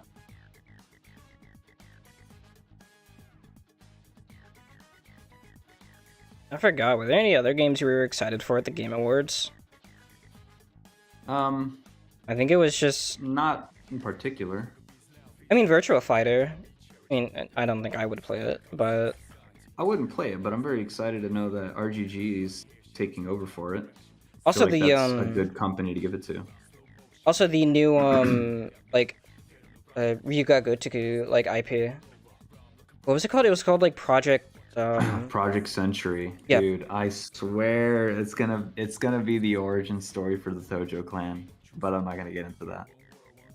I guess it would be spoilers if you were to. Not really, because we don't know. There's like if anything, it wouldn't explain or it wouldn't spoil anything in the future games. It would technically only spoil that game, but we don't know because we know nothing about it. It's like making Grembo Land 1, 2, and 3, and then suddenly Grembo Land 0 comes out, but we don't know anything about it. How is that going to spoil Grembo Land 3, huh? Well, I mean, like if you're saying that it would have like a lot of explanations for certain things, I would like, and then like you were to elaborate on those certain things, that'd probably be spoilers. That would be. Yeah. That's what I was don't getting think at. it's going to elaborate anything. I think it's just going to explain how it started, which still doesn't change anything of the games prior. It's an origin story. Yeah. If anything, like it wouldn't make sense. Like it could like that's it. Like I think that's the only problem with origin stories is that sometimes they could like mess up pre-established canon, but like that's only in like very specific cases. And I think I guess my greatest example I could pull up was you know, like when in Origins, like the ending cutscene to that one was like, yeah, it's all a dream, or like it's all a kid's game. Yeah. And it was like technically a prequel to how Premise became like how they like grew up or like something, or how they turned into the people they were. I guess I don't know. But in that sense, it could. That might be a little bit of a difficult example to pull from. Yeah, it is. It is. Just because it technically did become canon, and then it wasn't canon, and then it's sort of canon. Yeah. I'm trying to think of a franchise that pulled that off. I mean, I don't want to say it, but technically Yakuza 0 did that. I mean, yeah, they did. Streamer? Hi, Calcat. Oh, yeah, done. We're discussing the possibility that the new Project Century game from RGG Studios is an origin story game, but I mean that we're literally like we have 2 pieces of a 1,000-piece puzzle. Like there's no way we're going to be able to identify what that game could possibly entail, because for all we know it could be a fucking separate mainline franchise. Was it that game And where it then- was really bloody? Yeah, it was the Oh, that one. 1912 Japan setting. Really interesting one. Yep. Yeah. Yeah. I'll do it. I've seen this before. I was watching that trailer and there's somebody who stabs people. I was like, yeah, that's what I would have done. Around the time of hi Barry. Around the time Barry. of It was a 19 close to 1920, because it was 1912? mm-hmm. It was during the time period when the Mexican Revolution was taking place. Not that that's important to Japan, but also, Sayo, is this a Genshin character? Yeah. There's the one She's so the, mad. she is. She's like drunk. She's also like a nagger. Oh, I hate those. I kind of get it. her character is described. I would describe it as like a nagging grandma, and a lot of the characters in the game refer to her as grandma. And it's really funny when she goes on her tangents. There was like a this one's funny. There was like a scene where like she was like mad and she was like, "Oh, that's it. I'm definitely going to break his legs." Like, what's up with Casually threatening. But yeah, she has moments where she like gets drunk and then like she like rambles on about her problems, and then like, why doesn't everybody listen to me? Like I'm like I tell these people these things and like they never listen. And I'm like, yep, I was right. I was right all along. And like she always has like this face when it happens. Oh wait, hold on. I need to like stream on Discord so we could see it. Why is she? But why does she like not look old? Is this just one of those things that they do? Yeah, it's one of those Oh my things they do. gosh. But yeah, for you guys not watching the stream, that like this is when she gets like hella drunk. Okay. I wish I could like I pull get up a when clip older up. women get That's the drunk. grandma? Yeah, that's the grandma. That's her right there. Okay, Japan. I think she's like 1,000 years old or something. It's classic excuse. Isn't Genshin not Japan? Genshin is China. Yeah, well, it's made by a Chinese Chinese company, game. and each land has a very clear base in reality. So, like for example, Mondstadt, Germany, Inazuma, Yay! Japan, Liyue, China, Fontaine is like French, You. and the one we recently got, Natland, was like native like slash like African American culture, and all the characters are white. Mm-hmm. And the god I of the thought that was land the is one- also like pasty white. Wait, what about the oh Underwater man. place. No. That's also France. Mhm. Ew. The jungles where little girl time loop Sumeria. thing happens. Is that Um, not the place that was inspired by Africa? I think they're both. They So- both kind of are. Like Natland was Southern mostly Africa. yeah. Natland was mostly like based off like tribal and like I guess like Are you talking more like it's hard to South describe. America? South America had the Aztecs, Mayans, and Yeah, many yeah. other. There you go. I I you can't could describe it those perfectly, tribal. but like yeah, it'd probably be more based around like South America or South Africa. My bad. Sounds like home. Which one is it? So Probably South Africa. Confusion me. I think the only black character like here is Ayan-san. Me. Everybody else is like, I mean, well, look at them. Mm. You could see him in the dark. I mean, her skin is like, it's. She clearly has like the darkest skin amongst them, and this is the god of the land. She's the god. Why do I see more about the redheaded woman? Which one? Her? Her. Why do I see more of her than I see the god? Because her design like sucks ass.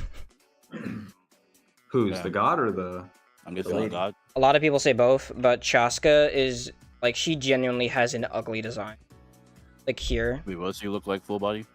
I always thought Genshin was cool when I first played it because Mondstadt was so fun to explore. Mm-hmm. Yeah, it was. I totally What is- agree. I don't know. Maybe it's because it was new. And you kind of just enjoy things when it's nostalgic, I guess. Yeah. I mean, they did have I like a don't pretty think that good. was the case. They did have a pretty good start. They did. Yeah, at first, and then over time it They- just died out or got I over. They guess had they really had nothing in the way of competition at the time. Breath of the Wild. I mean, people were making the comparison just Oh, because yeah, it I was an remember open world that. game. Yeah. Yeah. Oh well. I Well, guess now Genshin I was switched to free. Florida, gotcha. True. I mean, the comparisons were like pretty valid though. Like they had like obviously like the native like tribal enemies, I guess you could say. who were clearly like Still based really off like fucked up. the what are yeah, it's racist as hell, but I'm trying to remember what the name was in Zelda that they were called. I don't The never played. Kokobos or Yeah, it's something like the that. Hobgoblin, something like that. Yeah. Chop. What else? It was mostly like critique on like how exploring worked because you had a glider and you could also climb walls and it had a very similar stamina system, but Mm-hmm. it's kind of like I feel like when people talked about that, it was like, okay, so if any other game has a stamina system, then it's like Breath of the Wild, and you can't use it. Which it always felt dumb to me that excuse existed, because there are a lot of similar games that probably have like very similar mechanics, and they're not getting shit talked on. Fortnite has gliders. I agree though. Like to have the stupid excuse, like oh it's Breath of the Wild just because it has the same texture. Like come on. I always felt like there were a lot of like unfair comparisons, but I think it's clear that like they do a lot of plagiarizing, and it like you'd be stupid to ignore it. Honkai does not help with that. It really doesn't. Well, it was like the Bloodborne anime that they straight up just like took. What? I think you're talking There's a- about like Elden Ring, the one they took from that. Like they literally Yeah, made that's Malekith. Yeah, like even his main attack looks like the exact same, like animation wise. Yeah. It's really obvious. It looks exactly like Destined Death. Like it gets to a certain point where I'm like, can you guys like? I understand inspiration exists, but can you please be more original and like stop stealing like the exact movements of things? I would rather die.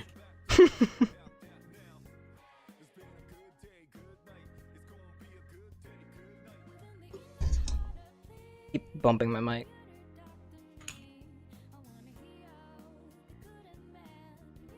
But yeah, in the beginning, Genshin was fine. Like it was pretty In the fun. beginning. But most things just deteriorate. And then came the white demon.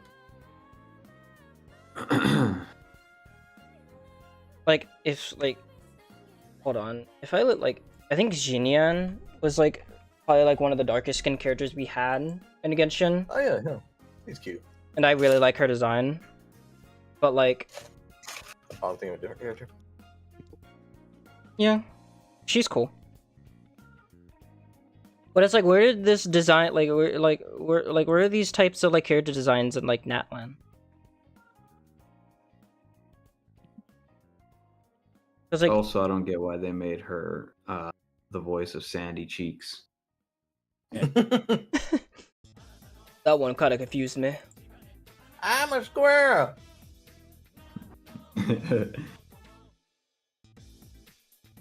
You ain't from under the bikini bottom. I haven't done this before. You ain't from around here. Red Dead Redemption 2, but it's got her in it. Which shoot What was her her in the name mouth. again? Xinyan. Sandy cheeks. Xinyan. Forgot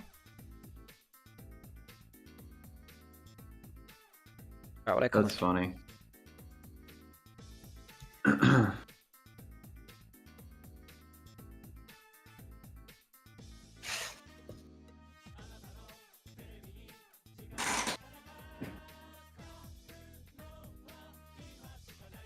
Ring. Arthur, Xinyan, I want you two to go talk to this Nouvellette character. All right. I'll show you what I can do. Arthur Morgan into that would be really funny. He should be the Nothing next more than crossover it. character that they had. Yeah. That's funny. They did a one and done. They never did it again. Yeah, they never did it again. It's probably because like Alloy was so shit that like they're like, yeah, we can't do this. We got to get help. It's like sticking your hand near a fire and then you're like, oh, that burns. I'm never doing that again. That's called common sense. So you do hate on the game, but the moment they had Dante, I know you'll actually Yeah, like, never. yes, King! I would say what I would do, but that's probably TOS, and I'm not gonna say it. I What would is, pirate the game. Immediately the fancy music starts playing. And you're just like, I would enjoy the game very much. I would jump it for joy in the air, 6 feet off the ground, spreading my See, arms and legs. And Here's the saying, problem "Yippee." though. If they did do a crossover with Devil May Cry, which it will never happen, they would fuck it up. They would ruin it. It just wouldn't be good. They wouldn't include Dante or Virgil or Nero or V for that matter. They would just They'd do Lady. bring Lady or Trish. I mean, yeah, they're Because- actively not making like male designs anymore. Which is depressing because some of the guys are pretty cool, and I'm not just talking about Bernty. Yeah. Roar.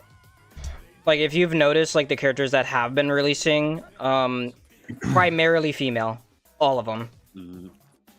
I'm just saying, Venti could be taken out to a lovely date for dinner, delectable meal. You could get a wonderful education. Oh my god, I would take him from the hand and take him to a lovely theater at the movies. And perhaps indulge in a bit of wine after. It's actually pretty funny because he would love that. Yeah, buddy. Yeah. Get stronger. He would. Yeah, keep drinking, you bitch. Get more intoxicated. It's like, why? What are you gonna do? Oh, I'm going to have him back home by 8. On the spot. Not a second later. I like that the music just kicks in the moment you start referring to that type of like etiquette. Yeah.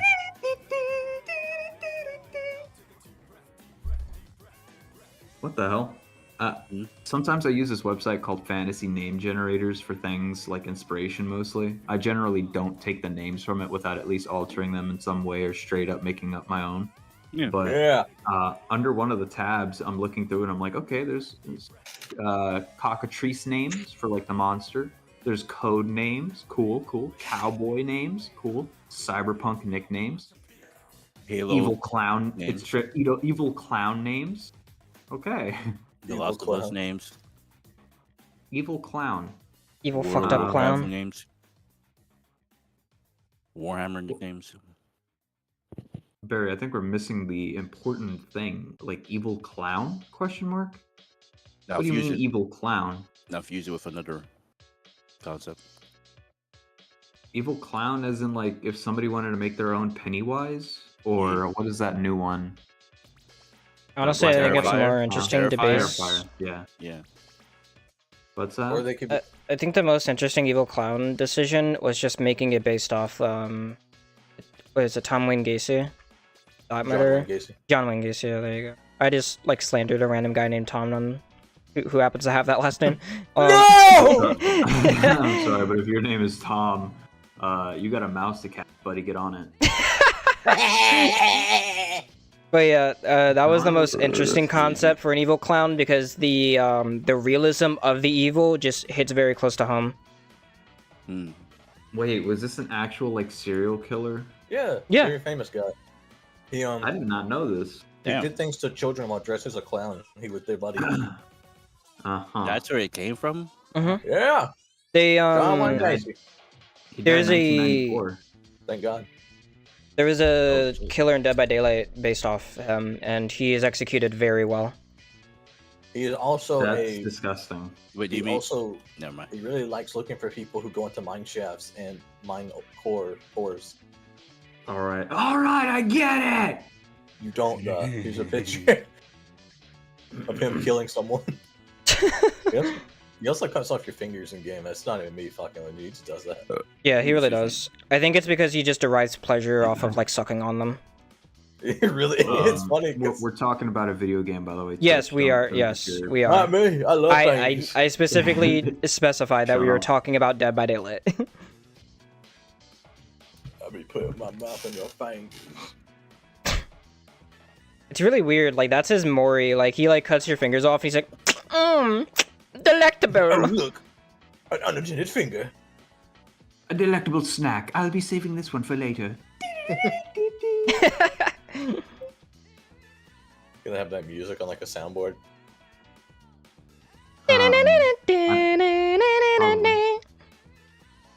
What do you look up for that song, by the way? Like fancy etiquette music? Fancy etiquette music, yeah. Probably yeah. Fancy British etiquette, I don't know.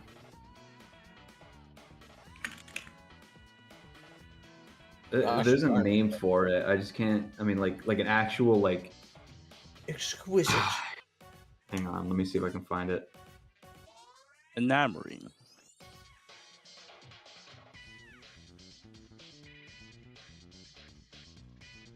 Yeah, it absolutely has a name. Just I can't remember.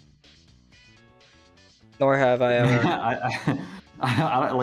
I typed in etiquette music, and then the first thing that came up was a 15-second clip of the French song. The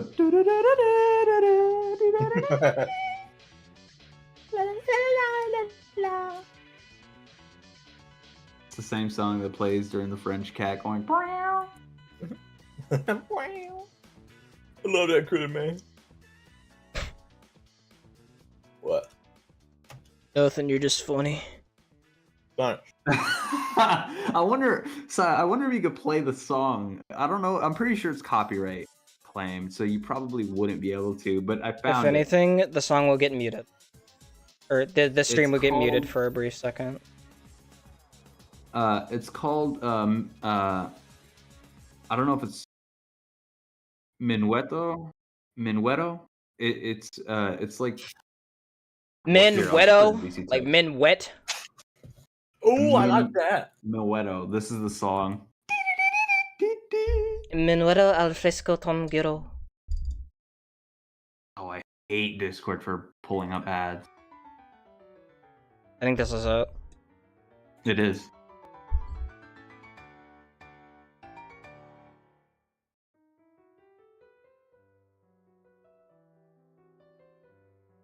Feel fancy. I feel like I gotta like while I'm drawing, just hold my pinky up. Wait, are you playing it on stream? Yeah, it's fine. I don't think this is it. It's not. What about this no, one? No. I hear. Yeah, just like. Yeah, this is entirely different. This is Luigi Bocciarino or Bocciarini. Ah, Bocciarini. another delectable day, making some art. Oh, I'm going It's the to- goofy, the goofy fancy music. I am going to draw Citlali today. What a beautiful day! I cannot wait to explore the day with my friends on Discord.com. La, la, la.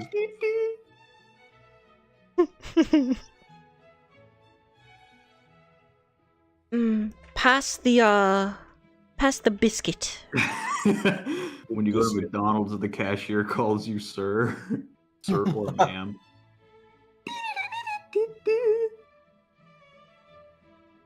Yeah, I would take that meme and just cut it to when you go to McDonald's. Yes, I would like a 10-piece chicken nugget.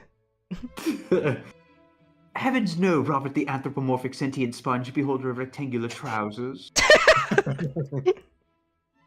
Good heavens, no. Would you like a Big Mac? Heavens, you spoiled me. Oh heavens no, thou must have lost thy mind, Jigsaw. For your next challenge, I must say. allow your missus to go through your cellular device. Goodness gracious, you're tweaking. You've undoubtedly lost your marbles. My word. Pardon? I beg your pardon. More like farted. You'll get that one when you're older, kids. You think children watch my stream? I hope the fuck not. I would hope not. I was about to say, because I have some news to break to you, Kelcat. You're, we've been saying some messed up shit today. Oh my, Gotta it learn appears today. I farted. Can you imagine somebody being all fancy? Like, oh my, it appears I farted. And he's like, farted? Nay, sharted. Ha ha ha ha. Oh! Are they the fucking Muppets from, what do you call it? The Game Awards? Yeah, exactly. That's Equals the worst Muppets. part of the Game Awards. I just want to go ahead and say that real quick. Never laughed The once. Muppets jokes. You had they like need a to straight have, face the entire time just watching. Yeah, they really do need to have like a Muppet assassin coming to stab him. Like, oh! Oh, it looks like your head's been blown off. He's stabbing me! My stuffing! This is what it feels like to be at the Game Awards. The worst part is that this year they actually tried to make fun of it, like, oh, this is so slow. Does it ever pick up pace? Like, you own the show, my guy. Fix it. Fix it now. Hey, guy! The self-aware jokes just don't work when you're Especially not when funny. it's not funny. Yeah. The entire time we were literally making fun of them for making fun of themselves, and it felt like our jokes hit harder. I love hitting people, dude. That'll be one of my Uh-oh. That's a lot of 1 votes. hour. I'm not listening to it.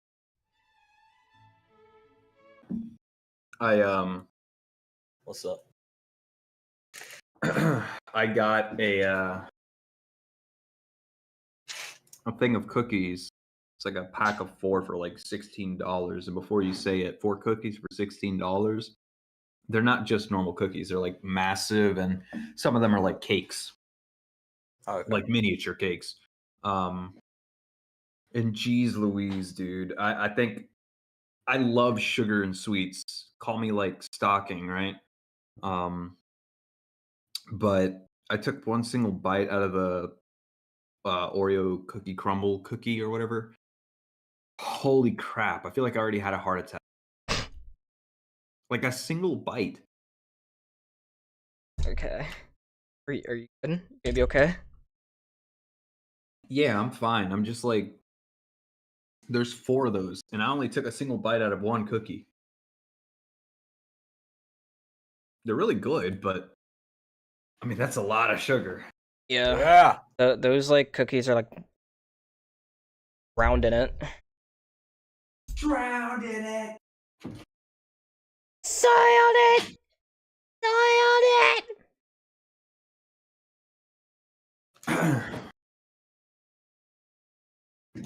New in the building? Yeah, everybody's been so nice to me. Oh, well, that's because you have big jugs. I mean, I was looking at the chest size of the character that you're drawing, Sai, and I immediately was just like, well, that's because you have big jugs. I mean, your boobs are huge. It did make them a little big. Well, I mean, it's effectively, it makes sense. I mean, I want to squeeze them. Where do you think she stores her alcohol? Hi, In the chest. hi. Let me get a handful! I'm a drunkard. I mean, I want to squeeze them. Oh. Mama. It's a really good brush. Yeah. Hairy brush.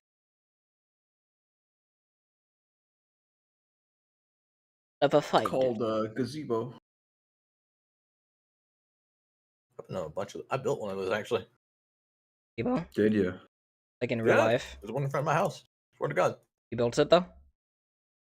Yeah, built it. As in, like, we put like 14-inch or 14-foot posts into the ground. Shit was awful. Yeah, but like you built it though. Yeah. What else you want? Motherfucker, you want the contract? Yeah, can I see the contract though? There was no contract, dumbass. I made it. Made it on my own land. Pissed me off. I was so ready to just do it again. For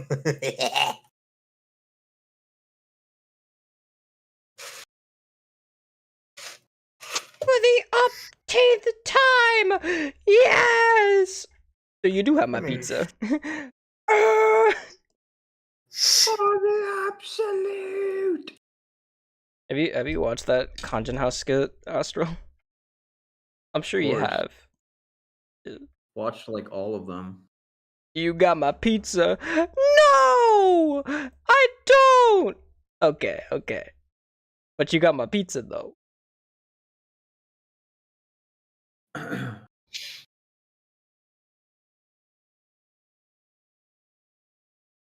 don't think I'll ever get Conjure House. I've watched a bunch of it with you guys, and I have such a hard time figuring out what we're laughing at.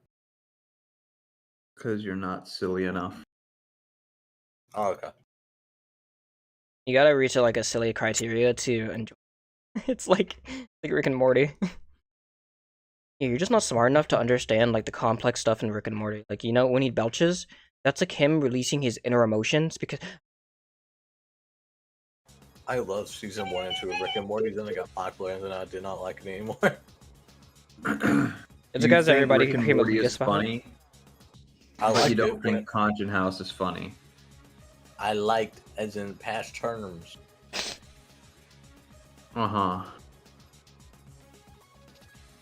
Takes a gun and points it at you. Why are you so goddamn negative all the time? Why are you so fucking negative all the time? That really like shut Stewie up though. He was like, I don't have a response for that. It's just, I think the point that makes me laugh is no one ever talks to Stewie, so the one time it was just to criticize his existence. It's such a funny. Why are you so negative all the fucking time? It's because It's like there are only like a few characters who actually understand, like Brian being one of them, but like there have been like moments where Chris actually like talks to him.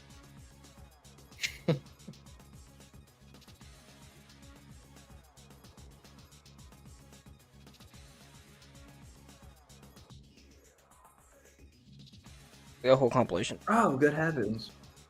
Oh, great heavens! Oh, we make color more button.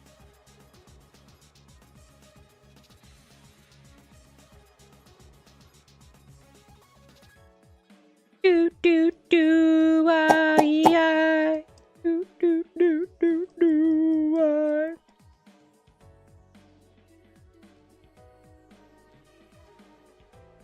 How we now that we've calmed down, how we feeling about Astrobot winning? I never played it, but it has Igus, so 7 out of 10. I think it really is kind of cheap. I mean, I think the victory is cheap. Like, I don't know. I mean, what really is the hype of the game aside from the characters that exist in other games?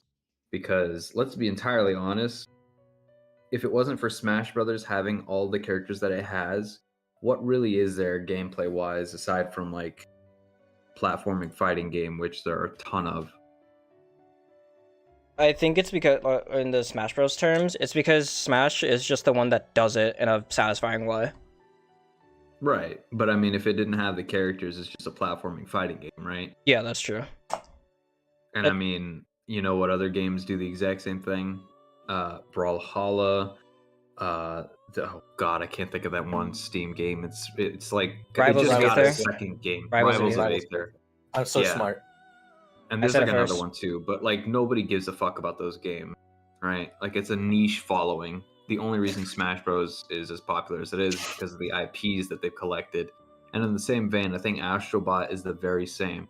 I'm not saying it's a bad game. I think the popularity is only warranted because, hey, look, remember that character that you really like from a game that isn't being made? Yeah, there they are right there. Yeah, Um, 100% agree. and I mean, that's really cheap to give a victory to a game that's banking off of the success of other pre-existing IPs. You could say Final Fantasy made the most sense to win because not only is it a game that people loved, you know, everybody loved Final Fantasy VII, but they're also giving the exact game that those fans wanted, which was another Final Fantasy recreation of that game. And they're not just recreating it. From what I'm told, it's a remade story. You know, it's entirely very similar, but it's different in many ways.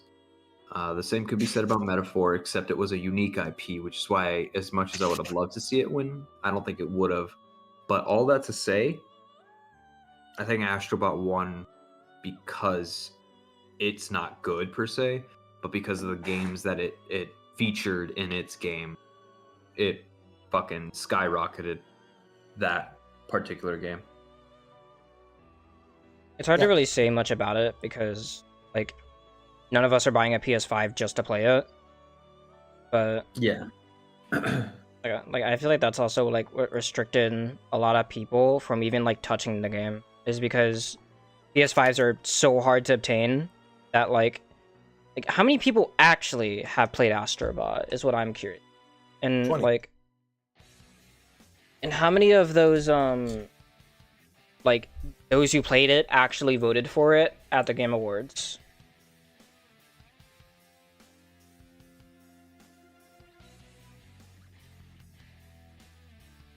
That's what I'm most curious about, because like I feel like the people who actually have like PS5s are like limited. Yeah. Yeah. Being on a console is just such a limiting factor of like, if I wanted to play a game, play with mods, can't do that. If I wanted to play a game and then play like a beta or like an indie version of a game or like a remake, can't do that. Can't use emulators. Can't do anything else I want to it. I can only do it with the games I pay for it with. It's really like, why would you buy a console under any circumstance? I wonder if we could find how many people actually played it. It's probably like only a statistic that like PlayStation has access to. I'm genuinely Yeah. curious how that even like got nominated for like Game of the Year. Picture of Kratos top text. I would rather bottom text die.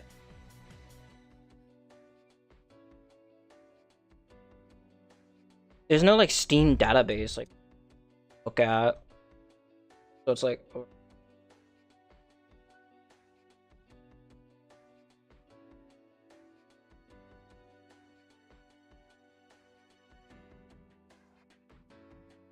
I don't know. I don't think I don't get it. I don't think I'll ever get it.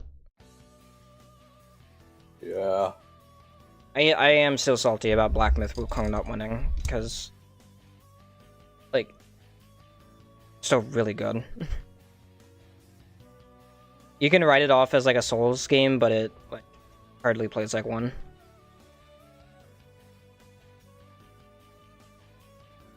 I love how you called that game the moment it came on, like the moment it popped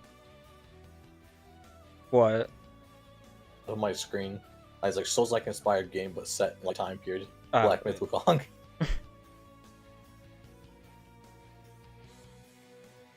Not to disregard it, it's like the validity of being good or bad, but it's one of those things where I saw and I instantly knew what it was going to be. It's a genuinely good game, but it does have a lot of like I feel like it still has like quite a few problems. The biggest problem I felt in the game as I was playing it was just how long fights take, because you're so like you're so weak in the beginning, and then like at the very end of the game where you finally get like the best set in the game, you feel strong for like one fight. It's Which like, game are we talking about? Black Myth Wukong. Oh, damn. But once you like beat the game the first time and then grab the secret ending, like there's so much skyrockets about the game that was like really fun. Like literally like you know how like some games where you get the New Game Plus and then you stomp the game with like in-game content. Mm-hmm. There's a boss that is specifically meant for you to fight with that in-game content, and it's like so difficult. It was Erlong. And then after you beat him, you get like a power trip moment, and it was so cool. Like we all saw it when I was streaming it.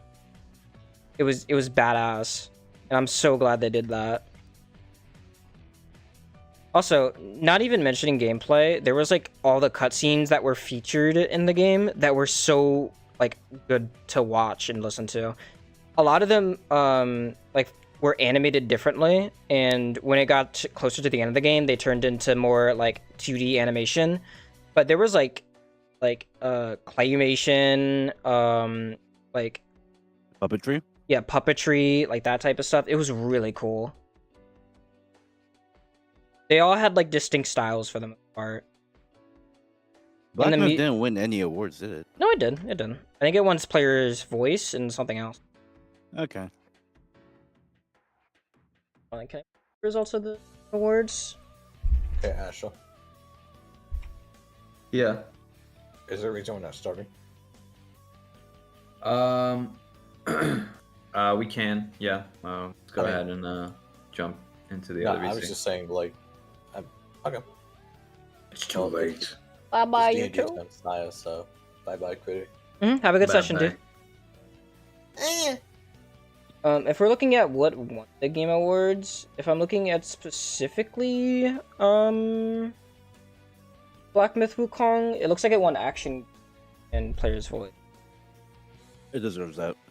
Yeah, it was really good. Yeah, those are the only 2 awards that won, which thank God it like won some. Like it's such a good game. I wish it won more, to be honest with you. Just the presentation, like when you play, it's like, damn, that always had me starstruck. Yeah, it's amazing.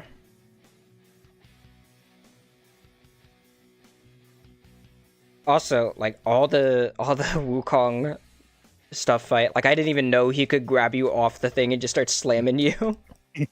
Yeah. Unserious bosses like that who just mess with you are the greatest, and I'm so glad they did it. They're always memorable, you know. Yeah. That's kind of like in God of War Ragnarok, where Thor resurrects you when you thought you died.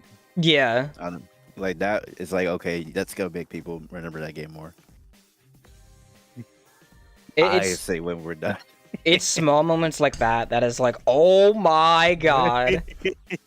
That would make the player remember, like, okay, this guy is not somebody I can just play around. Cocky bosses who just like mess with you are just the greatest.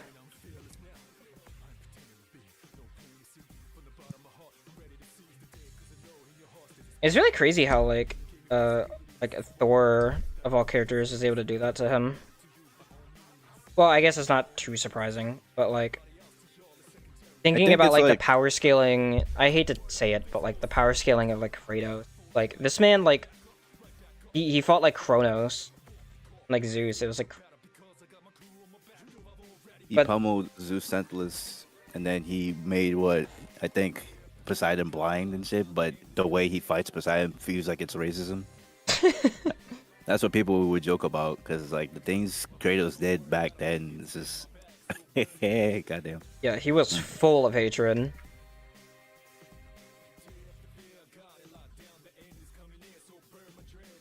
I literally like use that in like that scene of like Poseidon getting beat up by Kratos on like one of the edits I made. I think it was in the art stream one that I did.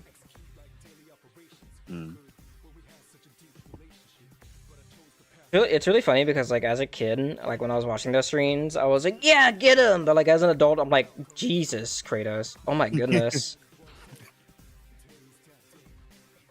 Like I totally like I always understand, but it's like, oh my god, the brutality he displays is like insane. That you start to feel sorry for like the people he fight. Like, Jesus, did they really deserve that, man? To some regard, you do like actually just start to feel sorry for them. It's like, oh my god. But then it's like, well, these gods are like all just like horrible, horrible people. I don't know if you know, there was this YouTuber by the name of Miles Ward. Well, I'm not pronouncing it. Miles World. He basically did a skit where both Kratos and how he handled people in Ragnarok, and then like how he handled the Norse gods and the mythical gods, essentially. And it's really hilarious. Like I think that shit got like 1 million views because it's actually accurate to like how the gods reacted to how Kratos beat their ass. Like, oh my god, you're a criminal, and he's like, yes. Yes, yes, I am. Whenever there's like a video summarizing all the war crimes that Kratos has committed, I would totally watch that.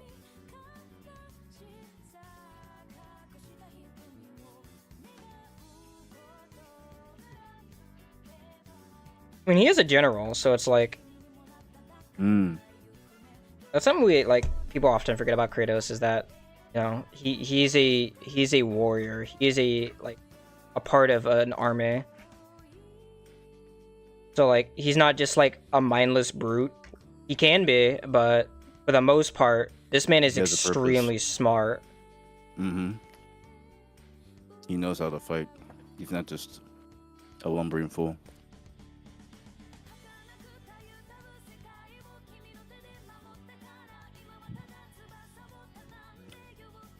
I'm so glad they like gave him a redemption. Oh my goodness. Like he's basically a dad now. Yeah, and also like exploring like the like his like what he did to like the Greek gods and stuff, and he's like, yeah, I was like really like, you know, like I don't think what I did was, you know, like good at all, but That was his edgy phase. You know, atoning for He's his gonna like prove it. sins and crimes that he did, which were Yeah. many. And while you understand them, it's like it's still like messed up, like what he did. He literally just ended the Greek pantheon because he was mad. Too angry to die. Yeah, he like literally crawled out of hell. If I remember correctly, there was like I think in 2 this was, he was getting sent to hell and he just like crawled out of it. Also, don't forget when he like killed the Sisters of Fate, went back in the time, and then fought Zeus. And stopped his death. Actually, didn't he like kill his past Kratos? Hold on. He did that? I don't think he did. That's a lot.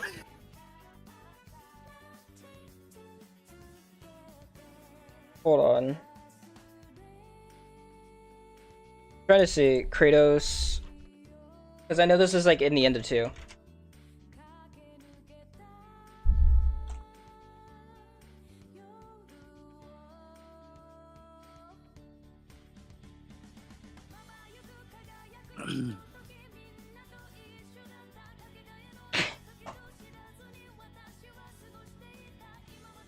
Never mind. Kratos does die in this Mhm. cutscene. He just like comes like through a portal and then he like knocks him right off. And he's like, "What? Kratos, you're back." He did pull the sword out of his old corpse though.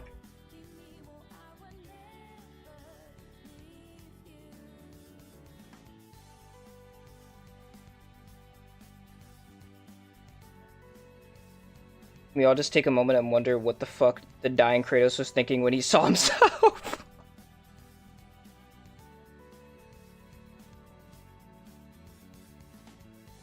That is pretty crazy. Do you think like the dying Kratos is just on the floor like,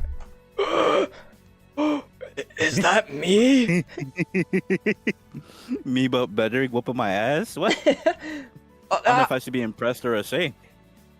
At least I know I'm coming back. Oh.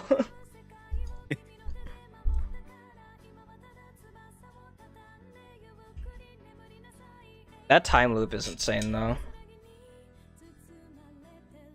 Actually, how does that work? It like when I think about it, like that's probably like a huge like hole in the story. But it's not really like lingered on, so it's like whatever. It's just kind of like a thing where it's like, yeah, Kratos is just kind of like he did this and it happened.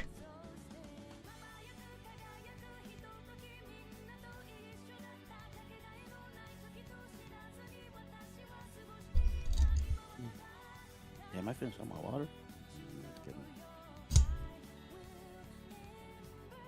So much more coloring to go. I'm not even like 10% done. I like figure out the position of my mic because like I want to still talk, but I also want to like do this drawing. But it's so hard because my pen keeps hitting the mic.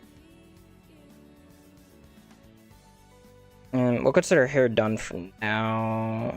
Keep working on this. Actually, skin is fine.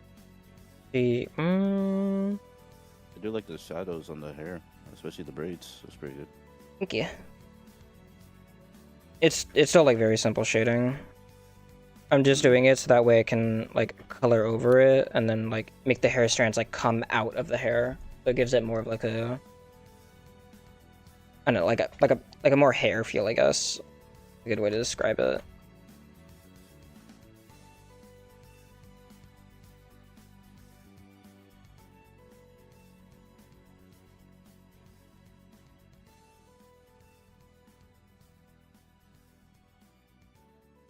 I should have done this.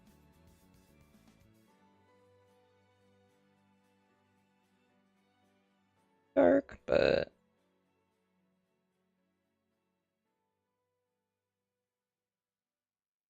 there we go.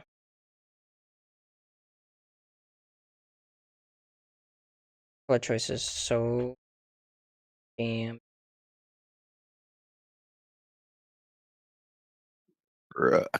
Oh, excuse me. Oh wait, I totally forgot to start the funny widget.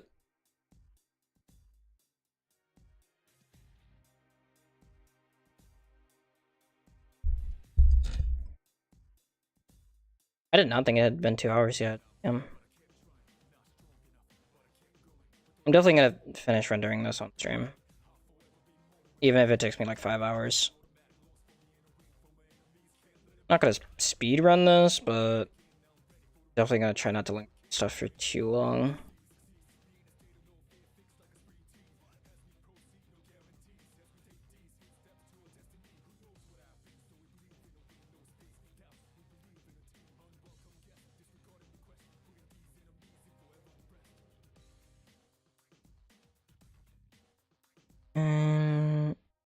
Let's get this out of the way.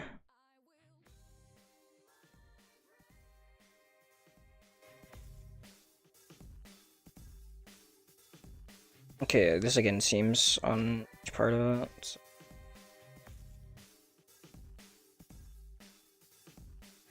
If I just color this like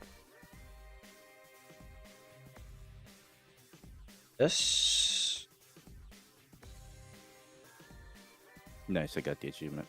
Alright. What are you playing? I'm playing Rivals. I'm just trying to get the achievements. Read all 33 lore, but I can just click through it, and then that's it. Could you imagine if it like calculates the time you spent on the lore page? That would be fucked. I would hate them. That would be so annoying. All I do is just scroll all the way down to just to be sure. Yeah, that's a good idea.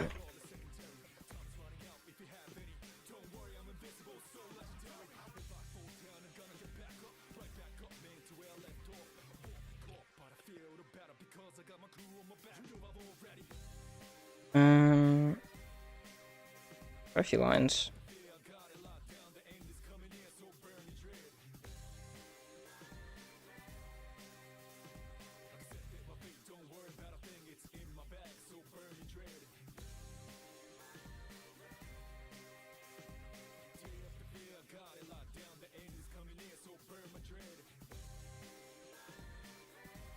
Read 15 team up stories. How the fuck do I?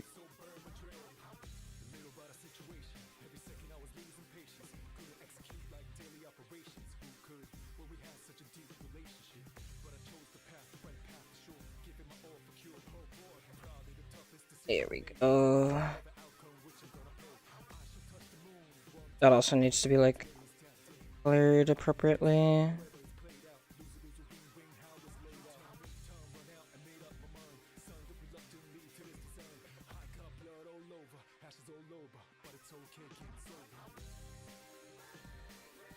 There's values there. I like Larry done it. I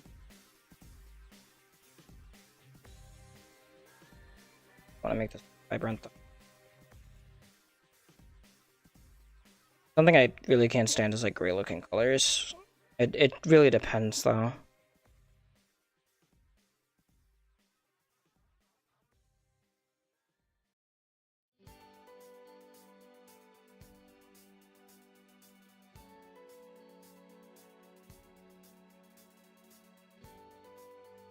That one was already kind of like a vibrant, but nothing wrong with it. A bit more color.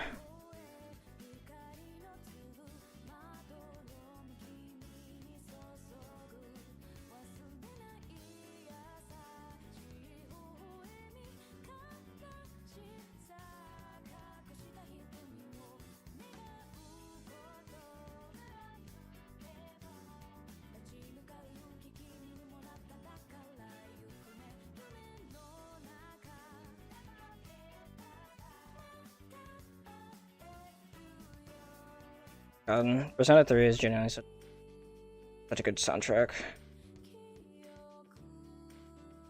there have been like rarely games I've cried about, and this is like one of the few that actually Mhm. like you know when you like it's hard to describe, but when you finish a game and it actually like brings you to tears. Yeah. When you Yeah. play a game and it makes you feel emotions that never occurred to you before, Mm-hmm. that's how you know it's a good game. That like I've only ever cried over like this game and like One Shot. It's really cool that a game can bring that emotion out of you. Yeah. Because that shit's rare. You know, So rare. we live in a timeline where the stars really have to align in order for you to have a decent good game. Yeah. It's hard to have quality sometimes.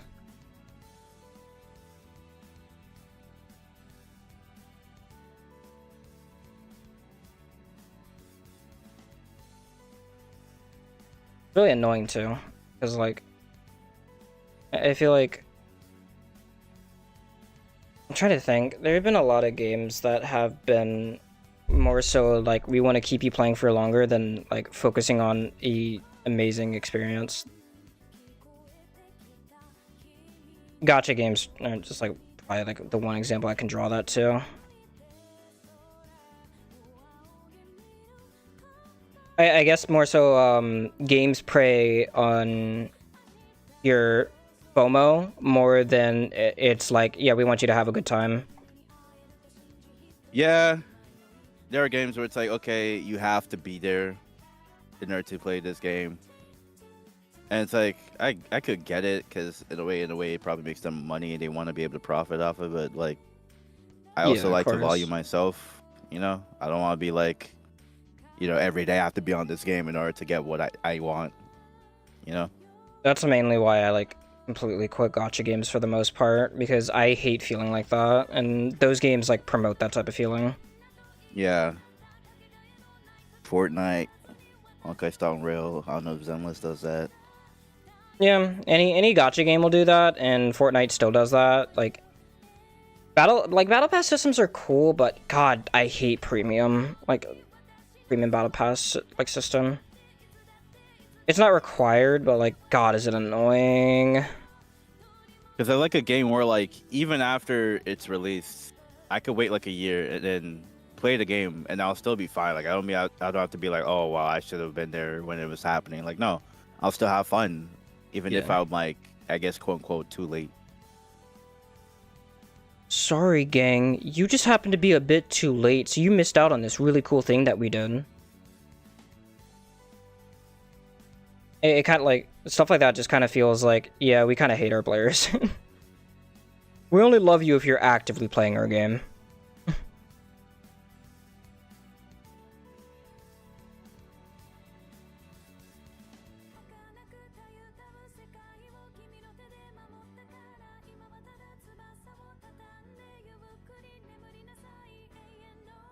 I'm gonna talk about it forever, but God, I hope we get even more info about Night Rain. Because from like what we know so far is that it's like a roguelike game.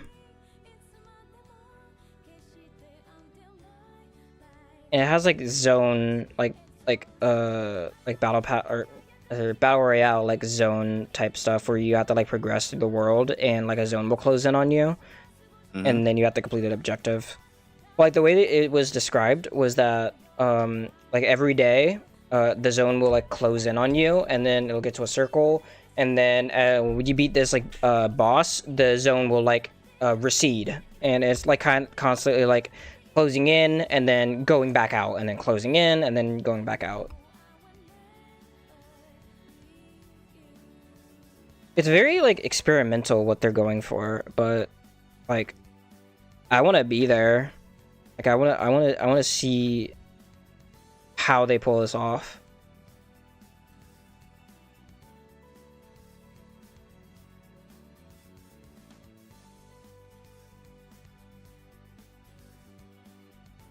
I still can't believe an AI game was promoted at the Game Awards.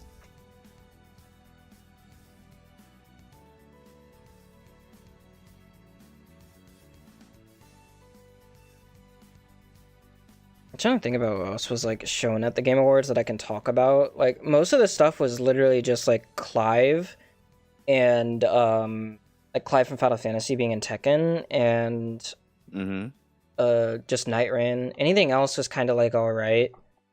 I didn't really care. A lot of the like I don't want to be too negative about it, even though I feel like I already have been. But like, y'all sounded a little bit. I wouldn't say negative, but it did seem like you guys were oh yeah, speaking a little down about the game. Astral doesn't enjoy the Game Awards like at all. I don't blame him because sometimes it could feel rigged.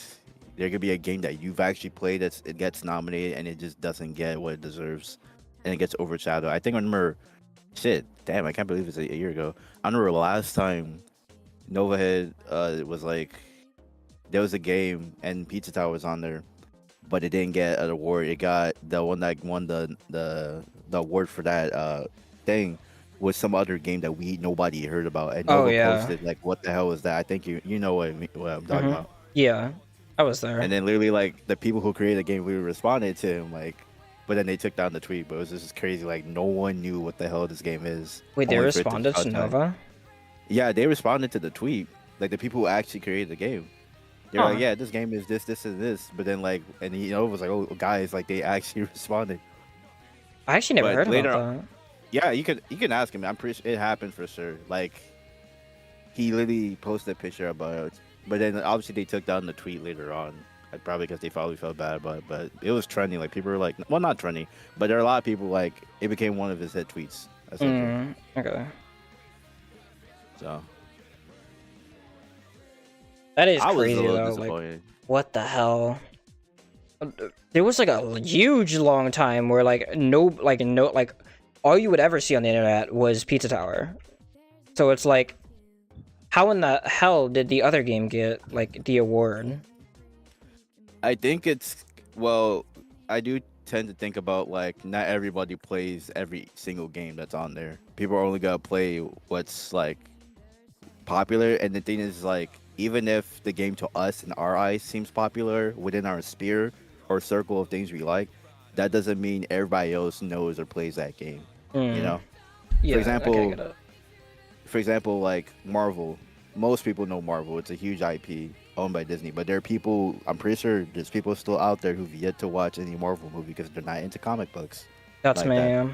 I'm one of those people. So yeah, like, so it's like, even though it's that huge in a way, at the same time, it's not that huge compared to like other things. There's just things that we don't know. They're like so popular outside of our circle. So like, when a game that I like, that to me, like, I would think, I look around, I see it getting a lot of traction, I think, okay, it's gonna get an award, but it doesn't. A part of me does feel like, okay, it makes sense because, you know, there's other games that people probably experience it.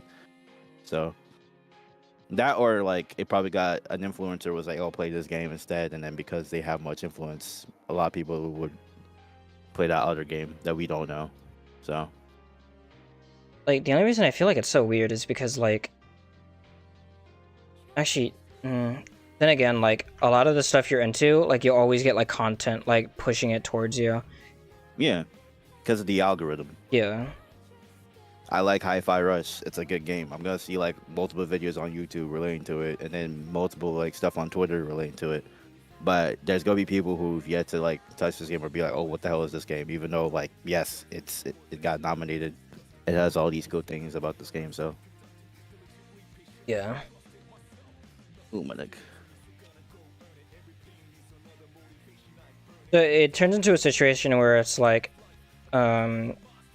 you've only heard of this game and you're not even aware that this other game exists. That was like, more people were talking about it. It's just that wasn't the algorithm never pushed that towards you.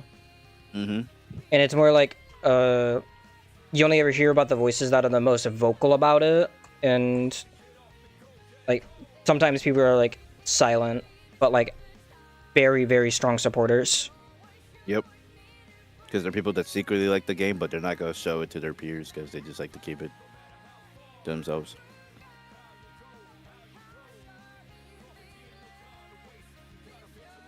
I still think the Game Awards are rigged, though. No, I blame you. I'm not saying it's not rigged. Because, like, what? Like, I remember I'll never forget The Last of Us 2 got so much, and I'm just like, okay, you don't. It's not that big. Come on, Yeah. bro. Like there's moments where I'm just like, oh, you just sit there and look at yourself like, ain't no way. That's just some bullshit. Like no way. Pardon my language, but Jesus. Yeah, they like The Last of Us was like they were like, and the award goes to for what's this one say? Game that existed. Last of Us 2. It's like, are you kidding me? Game for having grass in it. Last of Us 2. Family friendly game. Last of Us 2. Like I do feel like if the game's really popular, then it's obviously gonna win an award for something you personally feel like it does not. Like say you played just say you played every single game in that category that got nominated for like I don't know, like best music or whatever. You played everything of the every games on that, and you listen to each music, and you honestly feel like okay, like this game as popular as it is, it didn't do well in this section, but it still got an award regardless because you know up the people. How is it? Those that like this game, like the majority, they're gonna not know. They're not obviously not gonna know about the other games in that category, and they're just gonna be like, "Oh, since I already played, i.e., The Last of Us 2, for example, I'm just gonna vote it again, regardless, even though that's not how you vote." You know. I mean, I'm definitely guilty of doing that sometimes. True. I don't blame you. I'm in the same boat. Like for this one, most of the games here, I was like, okay, I've never played any of these games. I just know, okay, this looks cool, and then let me just vote for it. That's it. Wonder how many times that has been the case for like everybody, and that like a game actually got nominated, not because people actually thought about it, but just because they didn't know what else to vote for, so they vote for the one that like just looked like it would probably did the best in the category. It has to be many times. Like for everybody has each game. Some people who there's definitely gonna be people who've never played any of the games that were nominated, and they just did it just because it looked cool, or their friends just, you know, told them, hey, well, I like this one, so and since it's my friend, since it's you that likes it, I'm gonna just click it because you said so. Yeah, Like that. I've definitely Like, done you that play- a ton of times. Yeah, like you play Black Myth Wukong. I haven't played it. I've seen gameplay of it. I thought it's cool, but I've never played the game. Nova, Madison, like they were there. They haven't played it for sure. They didn't know about the things until you told us. So of course we're more likely going to listen to your decision because we trust you. Yeah, And that's basically it. That has to be the choice for everybody else. So That's- imagine like Twitch streamers, you know, other like influencers doing that same thing. They're more likely going to just listen to it, but then nobody's not going to do their research. yeah. I'm guilty of that. I didn't do my research, so I would likely just pick whoever someone said, "Oh, he does give a good point. This game does seem like it could win this, and this." So it's hard. I think it's so hard to get like personal opinions on certain games because a lot of people. Well, it's hard to afford games, and like Yeah. you're not gonna like. Unless you're like an influencer, you're not gonna go around playing every single game. You're gonna Yeah. find one game that you really enjoy, and then you're just gonna stick to that for a while until like another new thing that comes out that you really would like that you're interested in, and then it repeats. I don't think the majority of people are going around just like picking up games, playing them, and then like giving a review. Nah, people are gonna most likely play what suits their interests, and then obviously, even though in general the game is a good game, and to you it's like a very good game, there's gonna be people who play and you're like, well, this doesn't rub you the right way. I don't like it, and then that's it. And it's like, well, like that's their opinion. I appreciate that though, because it shows we're not the same. Like we're not. Everybody's not just vanilla. There's gonna be a divide, but it helps variety. Yeah. Because if everybody likes the same one game, it'll be boring. To be honest, to me. Oh yeah, absolutely. Like we're still trying to get Kelcat into Devil May Cry, and she said she actually would give it a shot. But I guess a better one to compare this to would be, for example, Persona 5. Like, me and Madison love it. Yeah. But, like, Kelcat played it, and she didn't like it like pretty much whatsoever. Actually, I don't want to put too much words in her mouth, but she didn't enjoy the game. Yeah. It definitely wasn't her game. And that's it's one of those things where you kind of have to accept that that's okay, because you know everybody has, we've all played, we all didn't go through the same path of gaming. Some people discovered certain video games in one way, shape, or form. What was my first game? I don't remember the first actual like legit game I played, but I do remember when I was in Nigeria after a birthday party, people got like the Nintendo Game Boy Colors as a gift. I don't know how we got it, but we just did. And I remember playing like on the cartridge of the first day, and you know, like I don't know if you remember, but on the Nintendo Game Boy, if you switch the cartridge around, it's a different game. I actually didn't know that. I'm not sure if it's true, but I could have sworn like when I switch it around, it's a whole totally different game. And it's like that from there. Where am I going with this?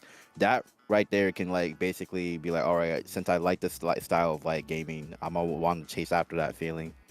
And then of course I would evolve into like, okay, I want to play PlayStation games, I'm gonna play Switch games, I'm gonna play on my DS, I'm gonna play on my Xbox. You know, people play Xbox and they stay on Xbox. They don't want to do PC. Versus me, like I've played console games, I've played on my DS, my DSi, and then over time, I'm like, well, this isn't my type of. I switch interests. I'm not really interested in playing on the Switch. I want to play on PC because it's more versatile. So of course I'll build a PC, and then that's why I like PC games more. Mm-hmm. And of course from there, I'm only gonna play PC games versus other people are only gonna play console games. You like that? Yeah. And that alone can change people's perspectives, like how am I making sense? I feel like I'm No, not. no, you are. I get what you're going. But just saying, like, just the way you like you grew up and how you're nurtured, that can in turn influence how you go about games and how you play each different variety. It's all a matter of like how you experience this thing, and not everybody's gonna experience the same. That's what makes it like the whole thing of gaming like interesting. Is that a lot of people are gonna have like very varying opinions on different games, and you'll get like different experiences out of like you could play the same game a million times, and you'll you'll still pick up a ton of stuff. But like if a new player grabs it, they could experience something entirely different to what you played. Exactly. And so they'll come out with a differing opinion. It could be similar, but it can also be vastly different.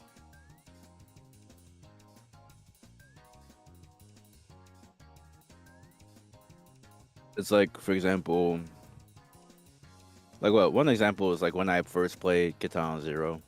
I don't remember when. I just know I played it that one time. Oh wait, no, I think I discovered it because on YouTube there was like a clip that just showed a funny scene. And then like as I'm looking at this, I'm like, oh, this is pretty funny. I start looking at I didn't even look into like the gameplay like far out. I was like, huh, this seems funny.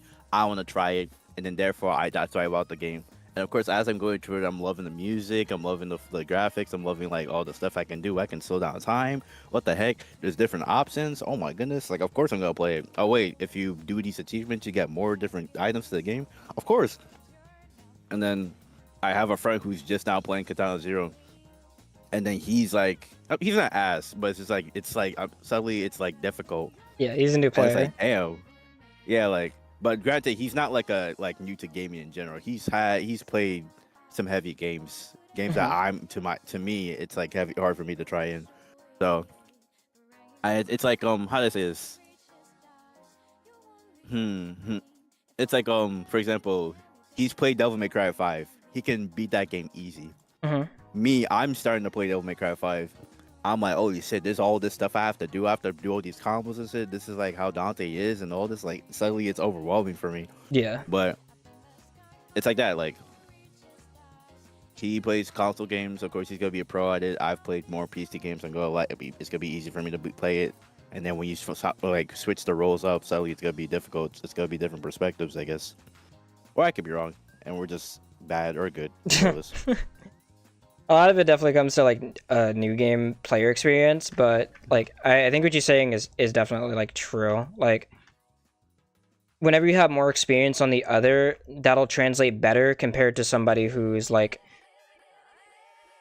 you know, who primarily plays console, they try a PC game and they have no idea what they're doing. Like, yeah. It's all a matter of like what you're used to.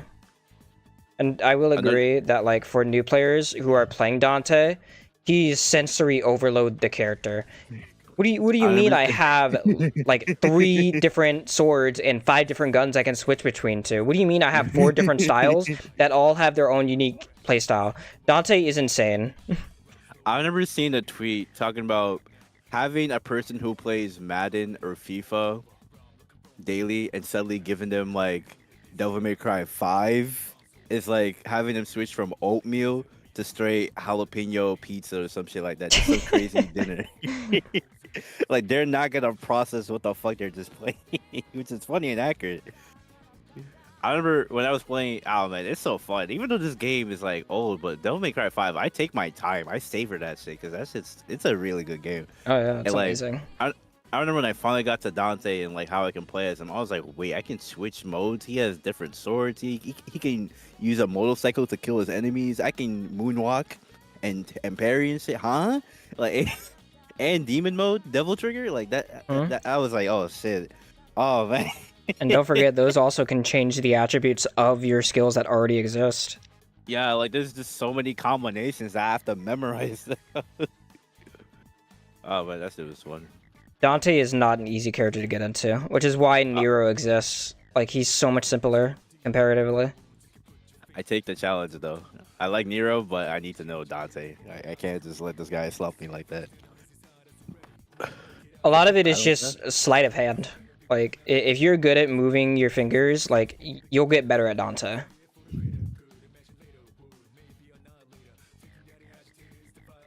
And even I love playing Dante because of the versatility with him, but like even I like have so much difficulty getting into him.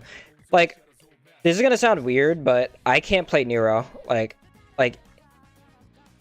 I understand him and I can still do some like really cool stuff with him, but like playing Nero effectively is really difficult for me. But when I play Dante, I feel like I'm in a much more controllable state. It's probably because I know more cancels with Dante than I do Nero.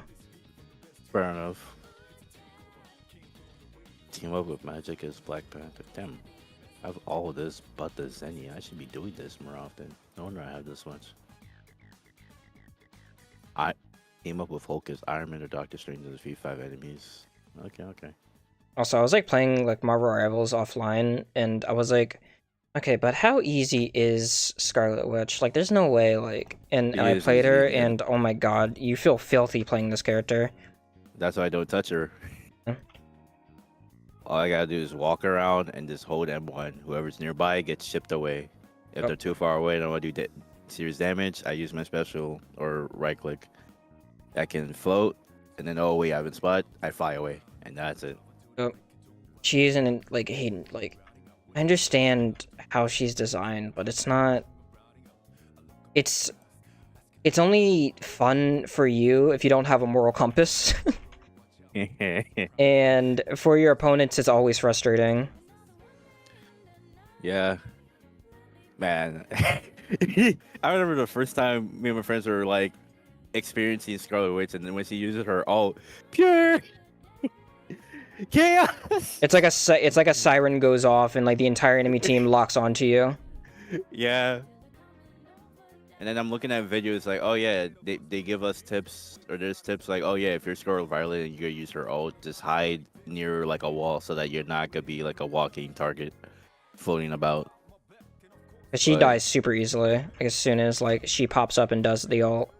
Yeah, just get Black Widow or Captain America. Captain America, I like him. Like the best tank I like. The mobility I have with him, and how people like Iron Fist or Scarlet Witch aren't gonna kill me instantly when I have it. I like him. I'm so glad he's my main. I don't really, from a person who doesn't really get Captain America, you'll have to describe him to me, because for me, like I mess with this kid a little bit and I understand how it works. It just confuses me and it doesn't really feel too fun to play, but I haven't taken him into a full match yet. I just labbed him in like the practice mode. So I didn't get like the full experience with him, but I understand how like I sort of understand how his kit worked. I just wish there was some stuff that enabled his shield throw a bit more, but I would love to hear how he plays from somebody who actually plays him. So, Are you fine with me telling you right now, or? Yeah, go for it. Yeah, I don't mind.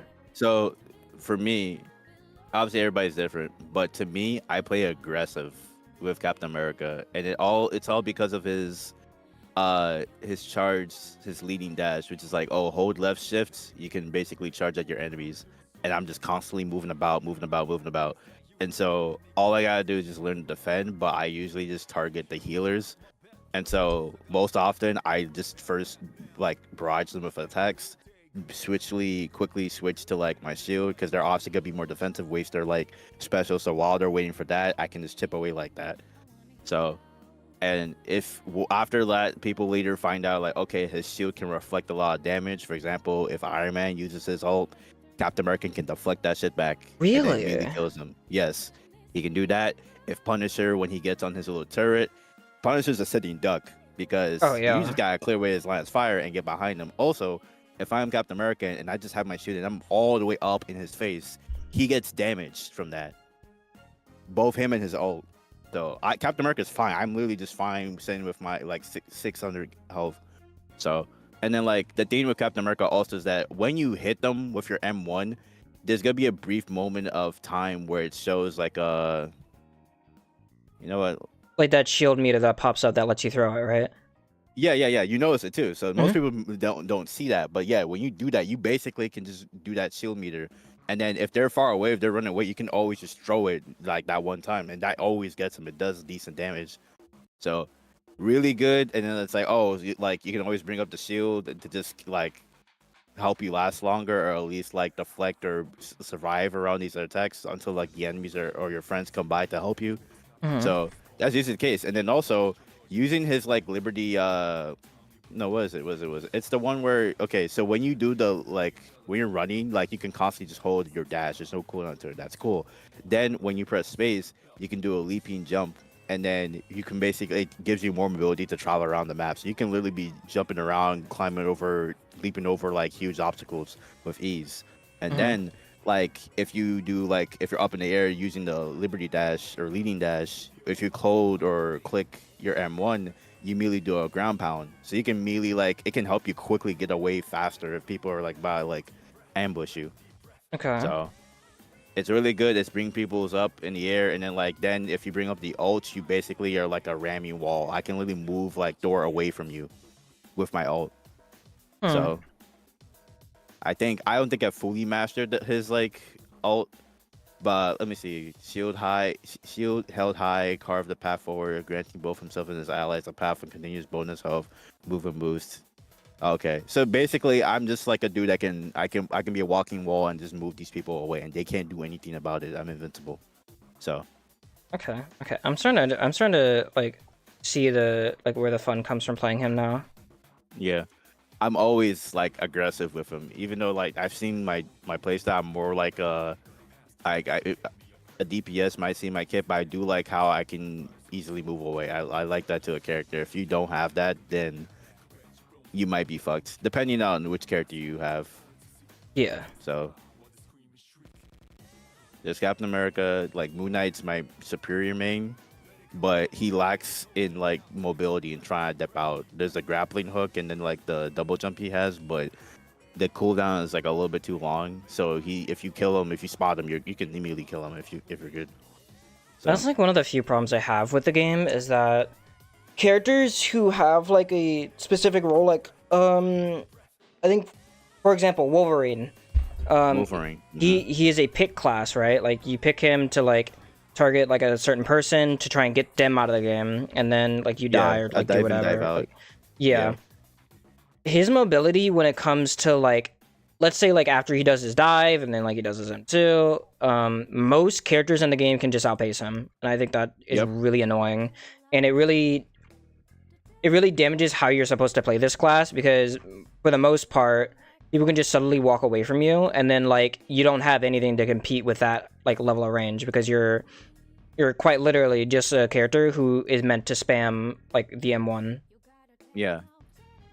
If you're gonna pick Wolverine, then you might as well just pick Iron Fists, because you're more likely to like, you have more like mobility in a way. Plus you can quad jump or parry and heal. That's why I think Wolverine, with those characters they should be buffed to have more mobility. Like that was what I was like. I was gonna say. Go ahead. Oh, for sure, yeah. Like, and I think the thing that's special about Wolverine, I think, is you probably already noticed, like, how if he gets to low enough health, that's when he starts to get a health regen and a Mhm. damage buff. So, but that's like, it's like a dude. I guess he's like a dude to meant to last longer, in a way. Like, if you're in a ring with him in confined spaces, then yeah, you can could take people out. But if you're not that fast, then yeah, he definitely can kill you. But if you're decent, or if you're like Psylocke who can just dip out, then Mhm. yeah, he's basically screwed. Yeah. So. I think, but I do agree with you. There are certain characters that, like me personally, I would wish they were better. For example, Storm. Storm felt really underwhelming to me because, like, she's like, okay, cool, you're Iron Man, you can fly, and one that can shoot long range and more stronger attacks and more precise. But like, it's like how to explain it? So one of her moves is like, okay, you have like a switch to do weather control where you can switch between storm or wind. Your wind basically increases movement speed. Your storm basically increases like damage buffs or whatever like that. Mhm. Cool. But like you only have like your M2, your right click is basically just a lightning attack. And I wish when you switch to your wind, it's like a gust of wind that lets you blow enemies away instead Yeah. of it just being the same thing. I just felt like if you're gonna implement, okay, this is a character that can switch between these two elements, whatnot, why not just have it be 100%, not just that? So, I feel like a lot of the and duelist classes would get a benefit from just having like faster movement speed compared to like vanguards or strategists. hmm Like I still think Luna is like the best healer in the game. Like uh like maybe like I think I forgot her name, but like Mantis. yeah, Mantis. She's also like really, really good. Yeah, I just noticed her. I was like, wait.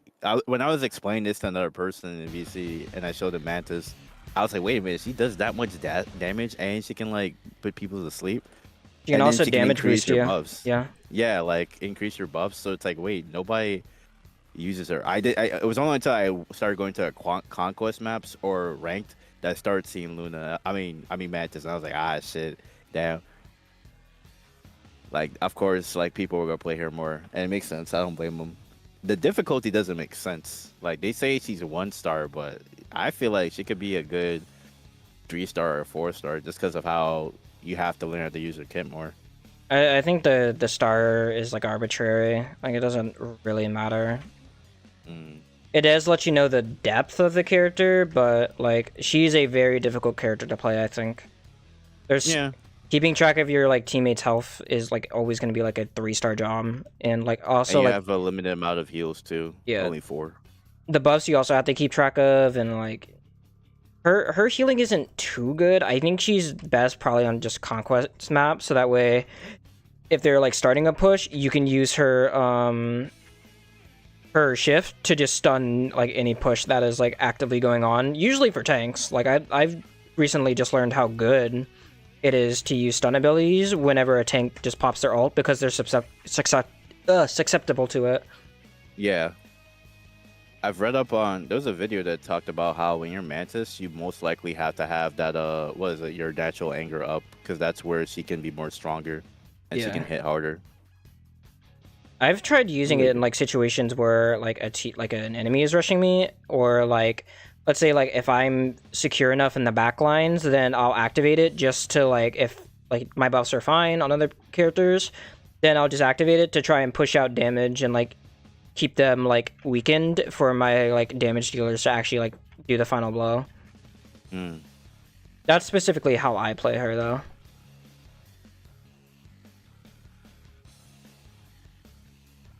Also, Luna, she just outputs so much damage just by being a healer. It's actually kind of ridiculous. Yeah. You aim for headshots, like their health plummets. Light and dark ice. Interesting. And that's nice that the same M1 can be used to heal like your teammates. So you're good. That's why I really enjoyed her. I feel like This no is matter a what more I was fantasy. doing, I could always support the team. Especially since her heal is like OP. And she can freeze opponents too. That's useful. Incredibly useful. Venom being pesky, just freeze him, and then he's like, oh god, well, I might die here. But again, like, on-demand health whenever he wants it, so it's okay. I do wish Venom's like web swinging isn't like. I wish there wasn't like a huge cooldown for it. I wish like you can use it a little bit more often than like Spider-Man. Like not as often as how Spider-Man was swing, but at least like a lot less, but not too significant. Does that make sense? No, I get it. You want him to be able to swing, but like, you don't want it to feel like it's a drag and like, oh, I gotta wait for my thing to like ready before I can swing again. Yeah. But like, I get it, he's a tank, you know. Yeah. He's meant to like swing in, like dive, and then like sit there for a bit, take the damage, and then swing out. Mm-hmm.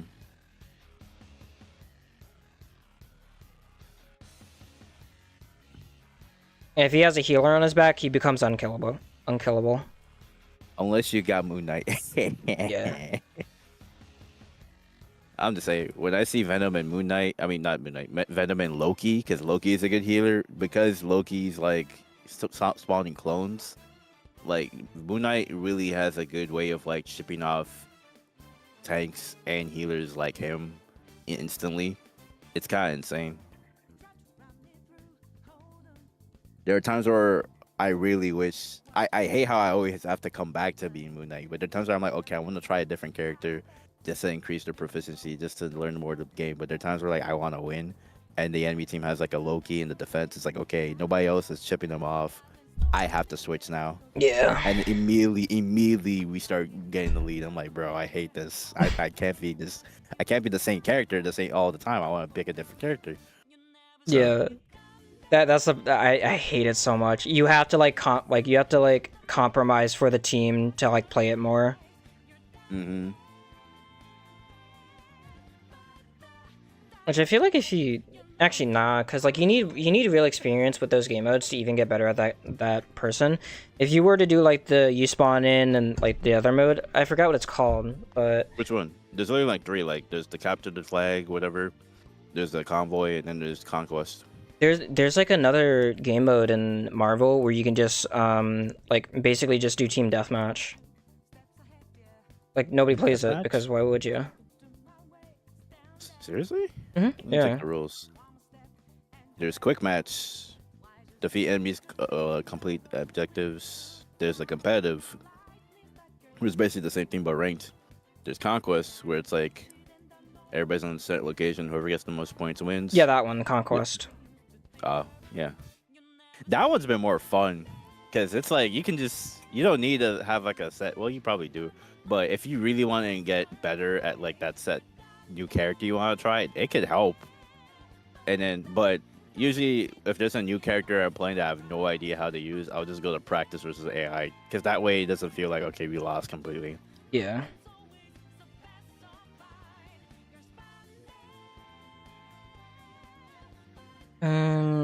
Right, I need to do the rings up top here.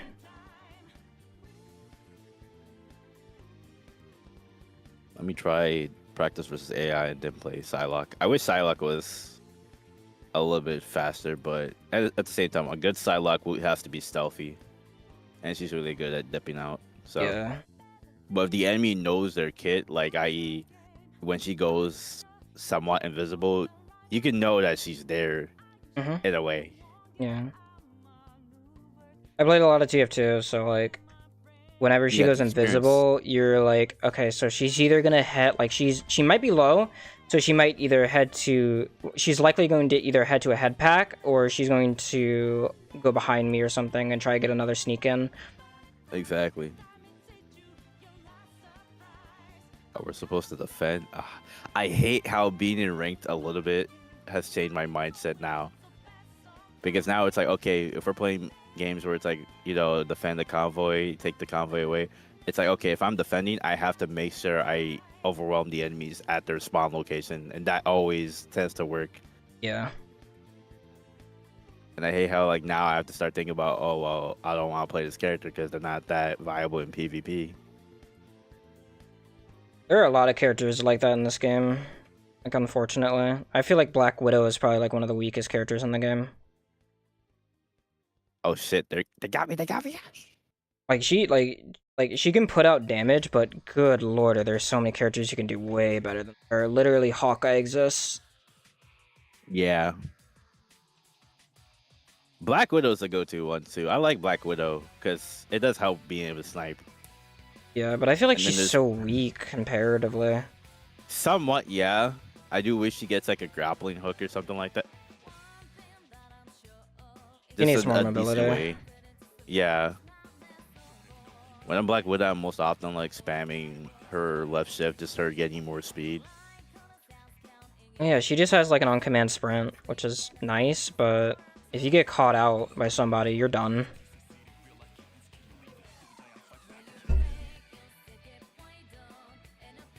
It's so hard to make comments on those though, because like I hardly play the character, so I don't know like the ins and outs of them.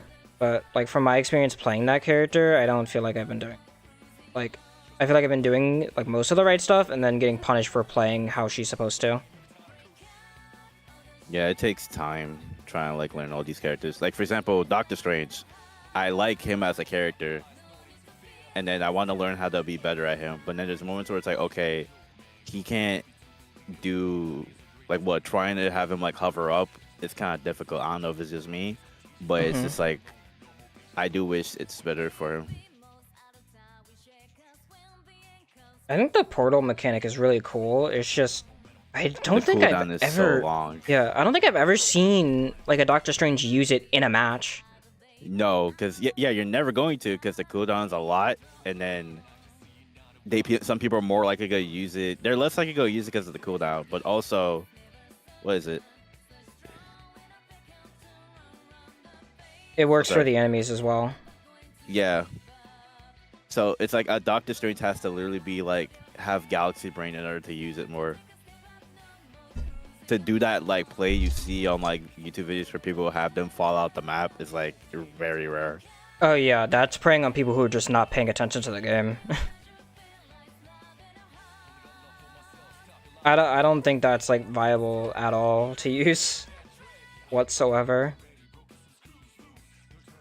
I imagine you're supposed to use that as like, yeah, you guys get up to the front line immediately. I'll make a portal and then you can just all pop out of it and then spread yourselves around.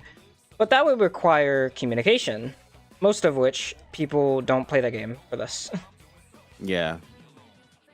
I also wish that you can just use the portal briefly until the longer you use it, the longer the cooldown is. But the less you use it, the less likely the cooldown starts. I feel like that'll be better, especially for Doctor Strange. It's one of those abilities that are just so strong that it's hard to balance. Or at least if the portal doesn't even last long, so it's like, okay, is the cooldown even worth it, or using it even worth it? Yeah. So, Especially since it can create a detrimental situation for you and your team. Mm-hmm.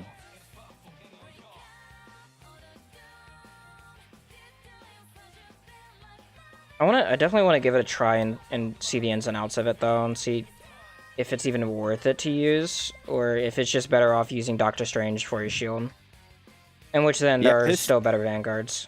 So after playing, I didn't even play him a lot, but I was labbing him, and then after getting to know him, you're most likely going to use his shield, and then also his magic dark energy.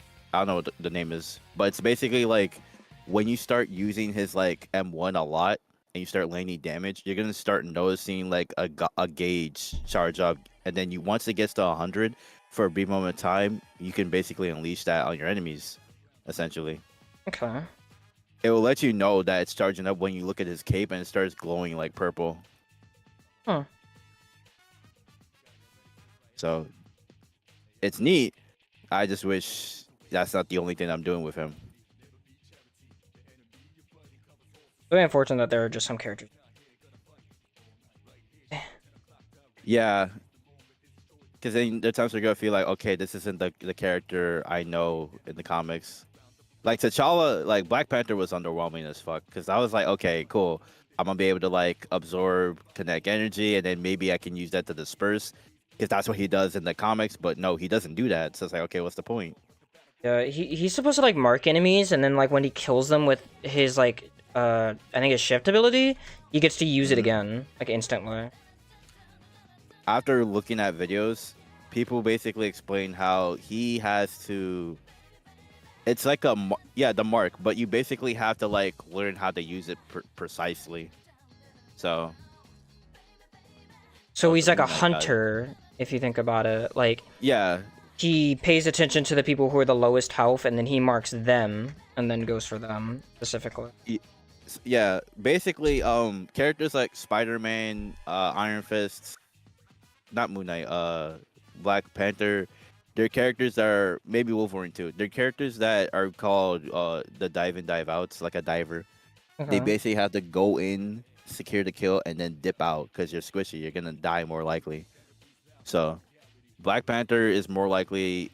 He's a character that you're more likely to use the spear, and then once you use the spear, you mark them, and then you have to use either your like what is it, the dash ability or whatever, or the kick. That's what allows you to do more damage on those people that are marked. So you gotta do that once, like dash in, and then mark it again with the spear, and then dash out like that. That's literally his kit. So a good Black Panther would basically just focus on just doing that. But obviously his weakness is like tanks, vanguards. Like when I'm Captain America, that doesn't do shit to be honest, because I can just block. I see you. That's good. Deflect. So basically, he's a choose your target wisely. Go for the healer. Mm-hmm. Pick But if you have character. yeah, but if you're a Black Panther and you have like a Mantis or any other healer following you, then you're set because then they're sitting you next. It's 2 against 1. So Yeah. Much more likely 'cause to win. I get it. This is a team game. I've never played TF2 or Overwatch, but I'm guessing like these are the types of games where I can't just be like, oh, I want to play this character, and then I focus on I just want to get the most kills. No, I have to help my teammates because I could be the best, but my teammates could be ass, and that can make me lose, and that's happened multiple times. Very likely to happen. I know there's been I games where I performed like super duper well and then just get stomped. all that for dots. What did I even guys for?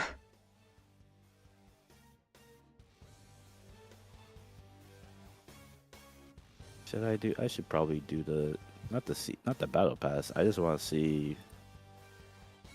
I just have to complete the missions so I can earn that currency units. I don't like Penny Parker. And Spider-Man is.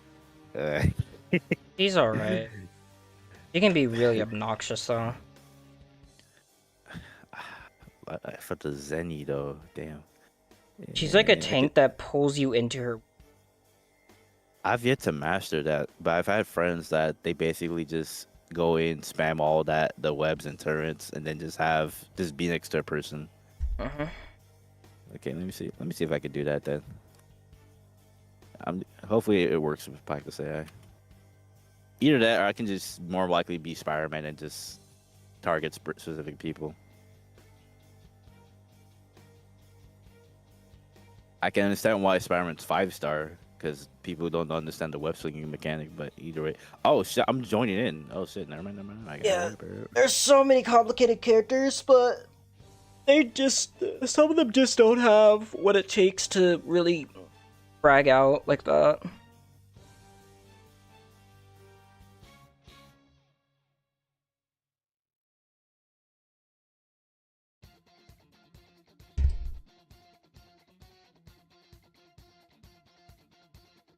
Some of this can be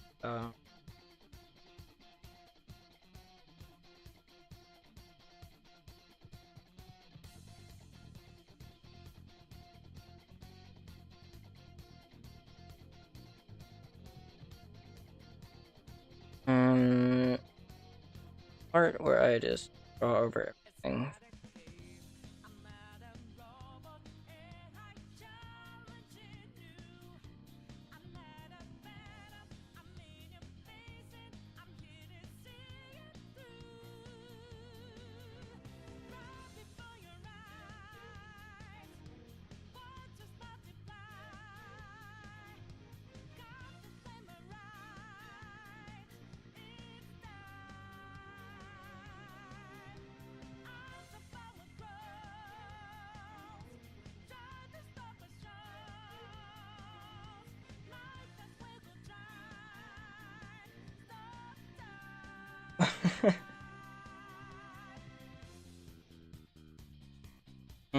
Still not really.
I think it should be.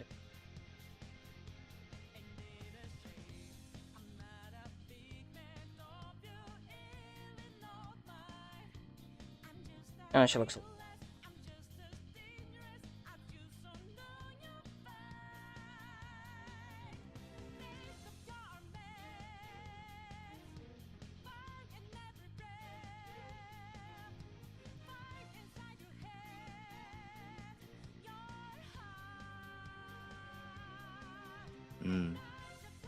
And she could just do this. But I don't know. Label it blush. Pink. Looks fine there. Just grab this. And boom. And not to do skin itself though.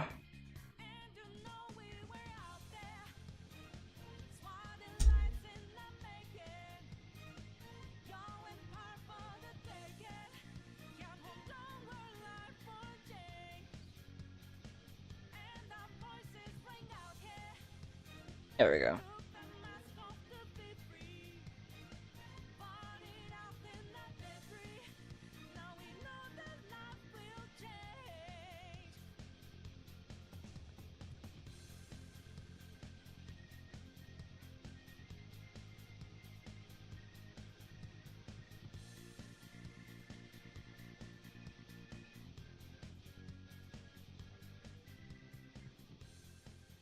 All right. One thing that is missing though is her lash. Oh, scramble. Which, Jesus Christ, that game is horrible on PC. I pretty much took a Switch game and then like threw it on PC and didn't really think about much after. How did it turn out? It was bad? Like, atrocious? Controls like shit. Also, there are so many, like, frame issues and, like... Oh, it's just really bad. It's fun, but the PC port is terrible. And that was my first experience with it.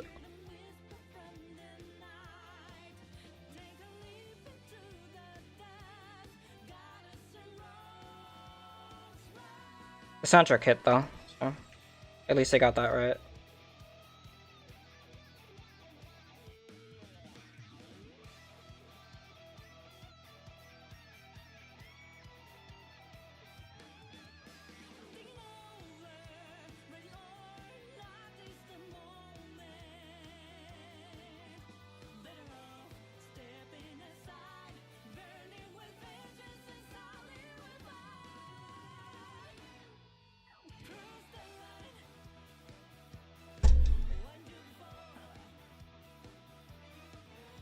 There we go.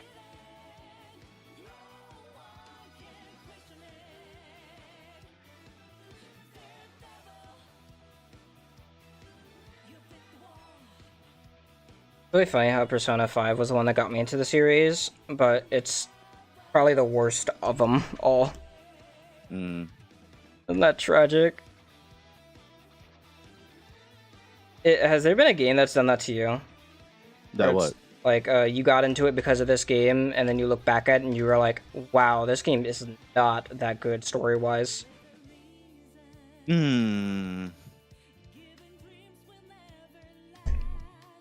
Story-wise, I don't really know. I don't think I played games that. Like, their main focus was the story. Nah, I don't think there was games that the story, like the games I've played, the story was obviously like not the focus from the developers. A shame there's not. A shame there wasn't what I could say, because I'm not. I wouldn't say I'm like a huge like video gamer like that.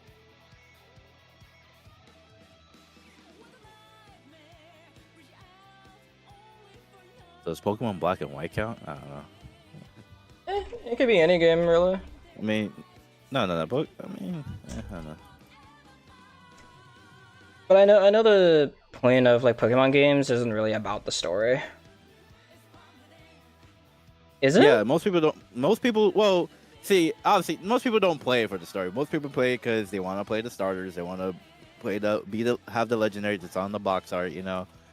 Mm-hmm. And then Black and White, it was mostly that, like.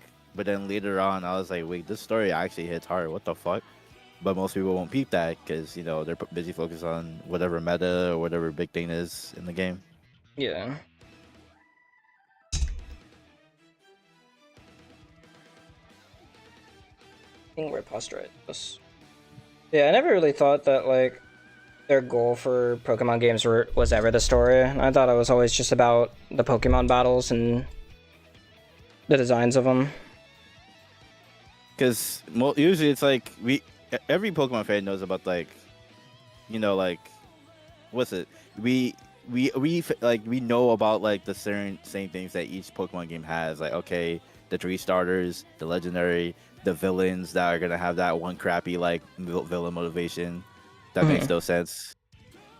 You know, like Team Plasma or not Team Plasma, like Team like Magma and Team like Aqua, they really want to do global warming. Like that's how you sum it up. Or yeah, like it's usually the villain trying to take over the world with the legendary that's there, and at that point we're like, okay, we've seen this a million times. Yeah. So it's like nothing new here. Like where this exists. Yeah, I don't really think maybe Black and White 2. Yeah, Black and White 2 had the same thing. Like they wanted to use a legendary to freeze the area of ice. I don't know why. They just wanted to just to send a message, but I don't think Black and White like Gen 5 was mostly about like just having, I don't know if I can summarize the story at this point. Also, my bad, I'm also playing Rivals, so yeah, you're trying good. to like comprehend.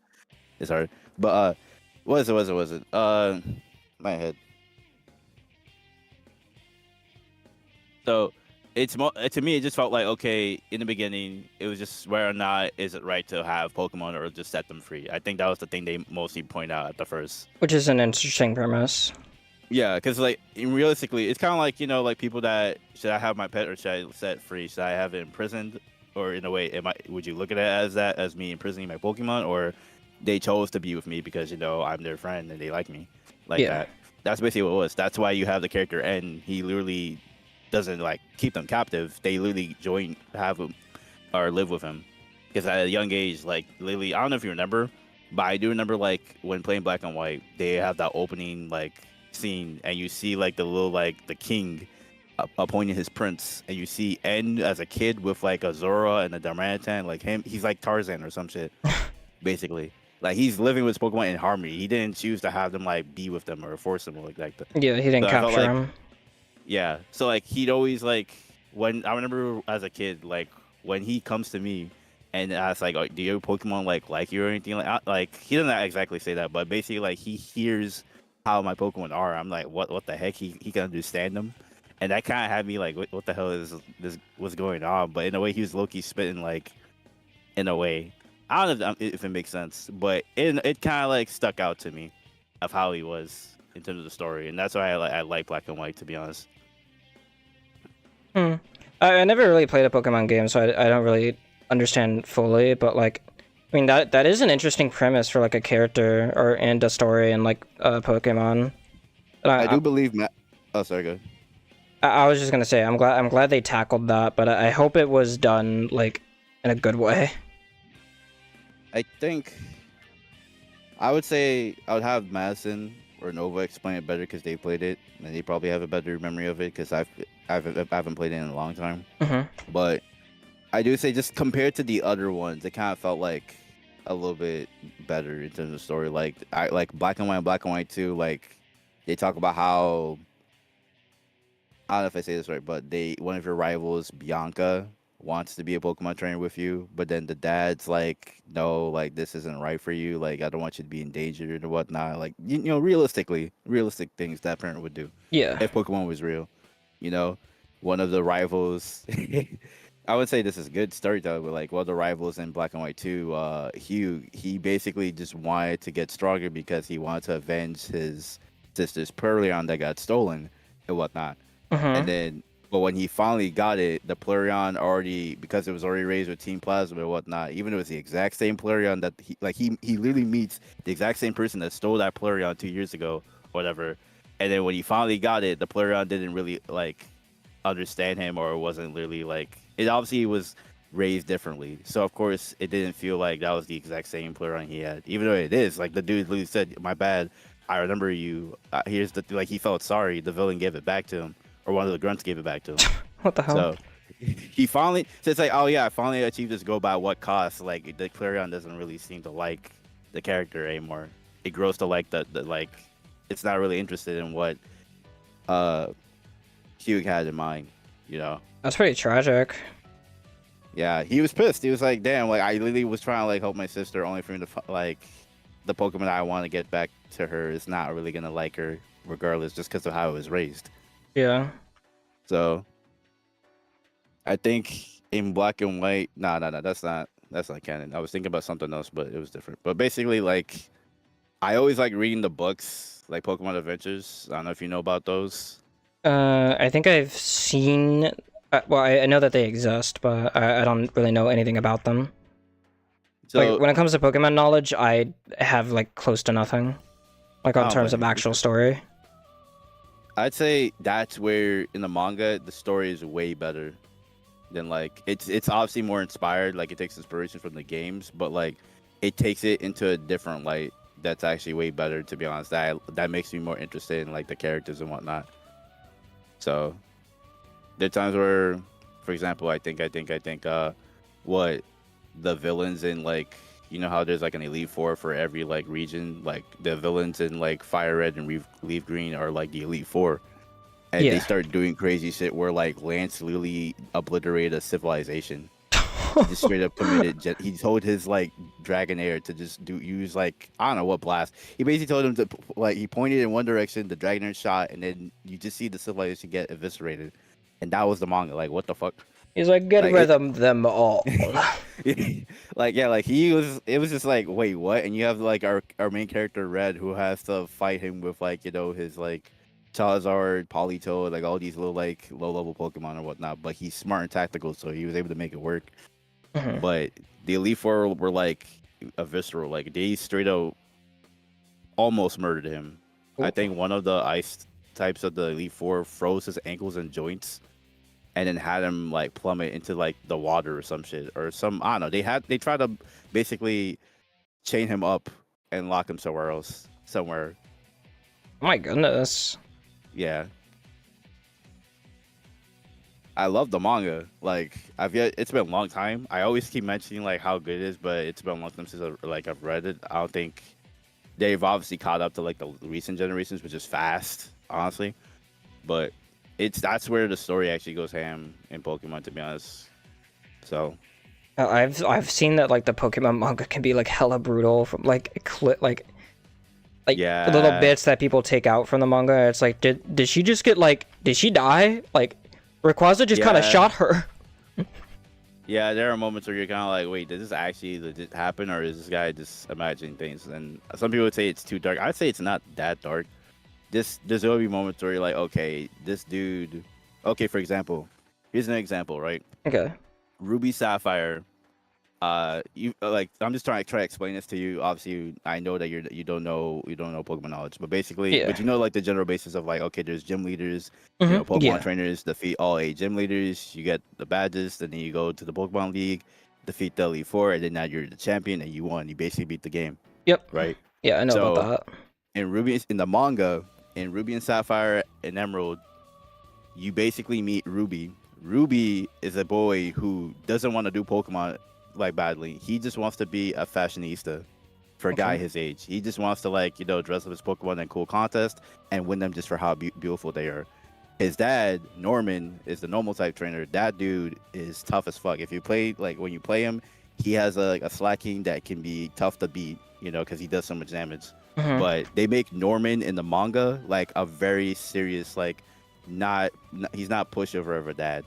Okay. And so Ruby, like in the game, you basically come out from like the truck and whatnot, and then that's where you progress through your story. You start leaving from the the was it? They introduced the character as a dude coming out from like the trailer because apparently he moved into this new place, and the mom was like, "Hey, like get your stuff ready. Here's your shoes. You're free to go on an adventure." That's it. Ruby just does that. In the manga, Ruby left. He didn't want to. He did not like his dad because his dad wanted him to do Pokemon battling. It's kind of like one of those things where the parents want you to do this business that the same parents did just because of family heritage. Ruby was like, I don't want to do that shit. I want to do something different. So he leaves. He just dips. He doesn't let his parents know. He leaves and whatnot. So later on, his dad gets wind of this and then chases this guy down with his own Pokemon. And then like it comes to a point where when they finally like confront each other, like his dad does not like hold back at all. He literally decimated an entire like abandoned building around like Ruby to the point where Ruby almost died. Oh And it'll my be raining, goodness. it's storming. Like it's just like holy shit, this dude was about to kill him. Only for Ruby to find out like the dad was just trying to give him a gift and just say, yeah, I understand you don't want to do Pokemon battling. Here are these running shoes. Here are all these things you could use to do your Pokemon contest thing. He literally was trying to support him, but had Ruby just listened or just told his dad where he was gonna be, this will all be cleared up. That's how like crazy the story is. Oh my god. So it's kind of like that's just how it is in a way. I wouldn't say it's not like a huge big thing, but it's just one of those things where the manga literally takes the characters into like a little bit more 3D in a way, more realistic. I Yeah. guess. You can actually like see the depth in their character. Yeah. Like after that, the second I play Ruby and Sapphire again, I see Norman. I can't look at him the same way again. I'm like, damn, that really happened. You really just did that to your child. And it's like, obviously, I'm not a parent, but I can understand like some parents they just don't. They would hate they don't want their child to be endangered, so they would obviously want to see if they're okay, if they truly care enough. Some parents they would probably just not care, but Norman really did not want. He searched far and wide. Like he had multiple like associations try to find Ruby. Like he was literally trying to find this guy. Meanwhile, Ruby, when he left, he met a girl, Sapphire, and Sapphire is not like the one in the shows that people depict her to be. She basically looked like she was female Tarzan, and then her father was the professor that gives them the Pokeballs, and she was basically like she would be dressed up in like somewhat like Tarzan like gear, like her clothes are made of leaves and whatnot. Like she talks in a more rowdy accent and whatnot. Like you can tell her English is not that well. Like she's more like rough and brute in a way. And like, but when it kind of shows you the dynamic. Like Ruby's the type of gentleman who's more proper. Sapphire's more rough, who's more like like stern or like the opposite and whatnot. And they meet each other and they grow to like each other, but also at first they hate each other to the point where they made a bet where they're gonna like travel across the area, and then I think after 88 days or some shit, they'll come back to see how far they progressed and whatnot. So I don't know if that's the 100% like bet, but that was basically it. So basically, to give you in perspective, Ruby's traveling across the world, but little does he know is his father's literally finding him across the world to see where he's at. That just puts in perspective like of these 3 characters. And there's all the different other characters that you meet too in the manga, but that's just like crazy how it is for just those things. Yeah. That is insane. Oh my goodness. I like the manga so much, and I really wish like this might be too much. This is obviously one might say buried is not that deep, but like I really wish that they make an anime adaptation of the manga. Like I hope before I die, I just want to witness that, just to see how they can make it into that, I mean, nah, because it's I a get really it. good storybook, to be honest. I mean, yeah, nah, I get it. Like, wait, would you just describe to me? Like, I feel like that would look like amazing and like a. I think the problem is that it's Pokemon and it's been like so kid friendly for a while that like most of like the serious topics only ever get like shown in the manga, because usually a more adult audience are drawn to manga in general, I suppose. True. Now I raise you this: Pokemon has started since 1990s and whatnot. The same people who love Generation 1 are still here, arguably. So obviously they're not kids anymore. Yeah. And then there are certain Pokemon or Pokemon info or databases that can be really dark. I don't know if you've heard. Well, I keep forgetting. I have to not assume that you know. Yeah. But if you were to I've tell, heard like, one where like one of the Pokemon like kidnaps children or people it Yes. likes, and then it'll like freeze them for later or something. freeze them. Well, I don't know. Well, not for they- later, the- but like they'll like freeze I- the ones they like to preserve them or something. It's really weird. Yeah. So let me check this out. Let me search up. It's literally this Pokemon, right? No. Where's the other one? Where's the other? What's this other evolution? Am I forgetting that? Yeah, Drift Flume. Mm-hmm. So this Pokemon right here in VC Text, Okay. this is the one that kidnaps Pokemon. Like it literally just it acts as a balloon, and then it's a ghost and flying. It acts as a balloon and carries the kids away. What the fuck? Yes. So it's like, okay, I'm just saying, like, as an example, there are Pokemon that low key, it's not meant for children, but it is. Yeah. I mean, like they present it as like, okay, it's supposed to be, it's a children's game, but there are some adult themes somewhere out there just hidden. And like also the people, like the president of Nintendo, they know about this manga. They are aware it exists. For a Is it long time. endorsed They by don't, them like, or?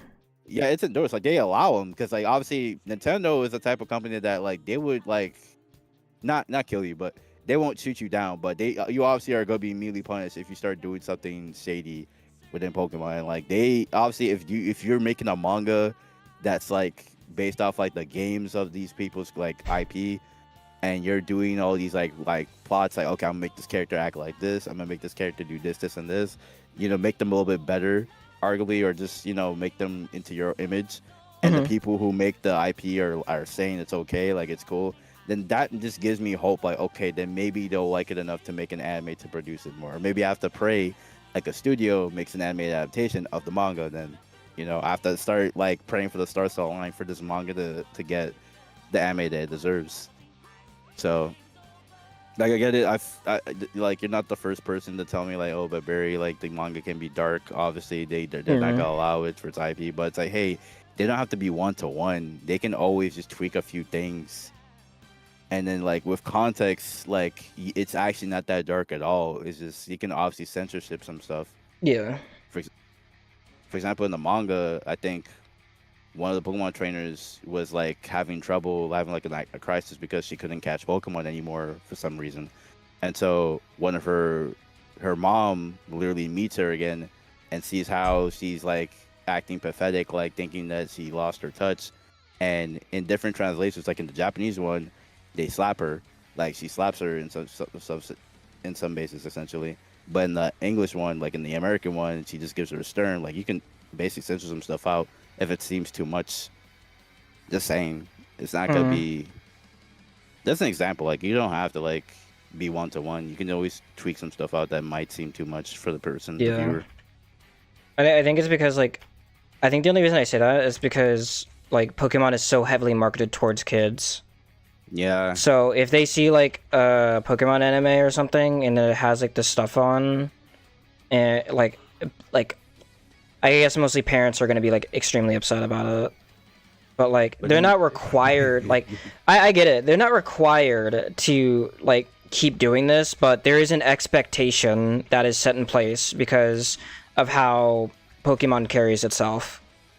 True. Like I would love to see. I'm not against like it happening at all. It'd actually be really cool. Like I would watch it, But I think like I'm saying like the reason it probably wouldn't happen is because of how the way like Pokemon markets itself. Yeah, and they don't want to like, what's the word? Squander, like put a stain on their reputation. Yeah. They don't want to like risk like what is already like very successful on a gamble for like people who like an audience that doesn't like hardly exist for them, I guess. I I guess that's the best way to put it. Like most companies will like pander and like promote to the people who like they already know their target audience. So yeah. I wish people I wish I wish companies like that took more of a risk for like those types of people, but usually they just won't. I would Because when you love to say be that, wrong though. when you say that, I think of Dragon Ball. We watched Dragon Ball when we were kids. They did some crazy shit back Oh then. yeah, they did some wild fucking shit. I don't know how it like turned into like mostly kids watch it. So, like what? Let me think of one random thing. Oh yeah, Cell Lily absorbed Android 18. Huh? I mean, Gohan decapitated and like gutted a bunch of like children. Like we saw this as kids and said, "Yo, this is the craziest shit we've ever seen." Yeah, it's so awesome. It's crazy.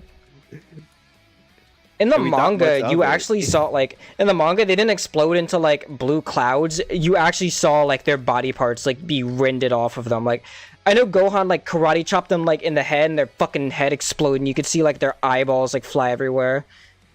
Dragon Ball got heavily censored on Yeah, when they were animating it. yeah. Goddamn Vis kids or some shit. 4 kids or whatever. It's kind of insane. Damn. I missed that. Is that weird? I just miss where we were fine. Like we didn't, things weren't that much censored. I guess certain people just can't take it. So okay, but and they gotta make their money, so they gotta like market it to people that would buy it because that's where most of their profits go. But damn, I miss that, man. I miss it so much too. Like I always complained about there not being blood in Dragon Ball for like the longest time. Yeah, because realistically though, come on. Yeah. All right now. Like the reason why I was so mad at it is because it always set the tone for like how serious the stakes were. Whenever you didn't see blood, you were like, oh, they're probably fine. Yeah, they're fine. It's just but a scratch. Yeah. Nothing bad. Literally, you only ever see scratches on them. But like in Dragon Ball Z, when you saw blood, you're like, What the oh, heck? this is serious. Like Vegeta was like, he was leaking during the Kid Buu fight. Like there was blood everywhere on his face, and I was like, oh my god, he might die again. Okay, False Alarm. I literally looked out, and because my house is nearby a police station, I saw fire. Oh my goodness. And then apparently I just see a grown man, like a dad, just burning something on his lawn. But it just looks like he's just doing it straight on his lawn. Like nothing. Is he doing a campfire? I don't know. Hopefully he's okay. Yeah, hopefully nothing serious is happening. Jesus. Yeah. Okay. Anyways, but yeah, it's just man. Okay, but I think back to your the statement, the question that brought this up. I don't think there was a game where their focus was on the story, and then me looking and playing it, I wasn't like, okay, the story's ass. I don't think there was a specific game because I think their games were like they like to, well, maybe the games I liked or I played, they mostly focus on the gameplay, but also the story was decent. It wasn't bad. Yeah. I guess it's pretty rare to have that happen. It just depends on the series. Like, for example, Callisto Protocol was complete and utter dog shit. And it's so weird because it was the same developers, or at least like a co-developer who made Dead Space. So I was expecting a lot. Gameplay ass, story ass, and then the DLC comes out and it's even fucking worse. And it's so annoying because I pre-ordered it and I paid extra money for this load of dog You shit. paid money for something that you expected. That's one of my fears. to put money into something you really like, only for you to be disappointed. It's like, God damn it, dude! How dare you do this? Yeah, I after that game, I learned my lesson. I'm literally just going to wait either for a review, or if it's a game studio I know is going to deliver a solid project, like, those are the only times I'll ever pre-order, or I'll just wait until the game is, like, you know, ready to come out, and then I'll buy it.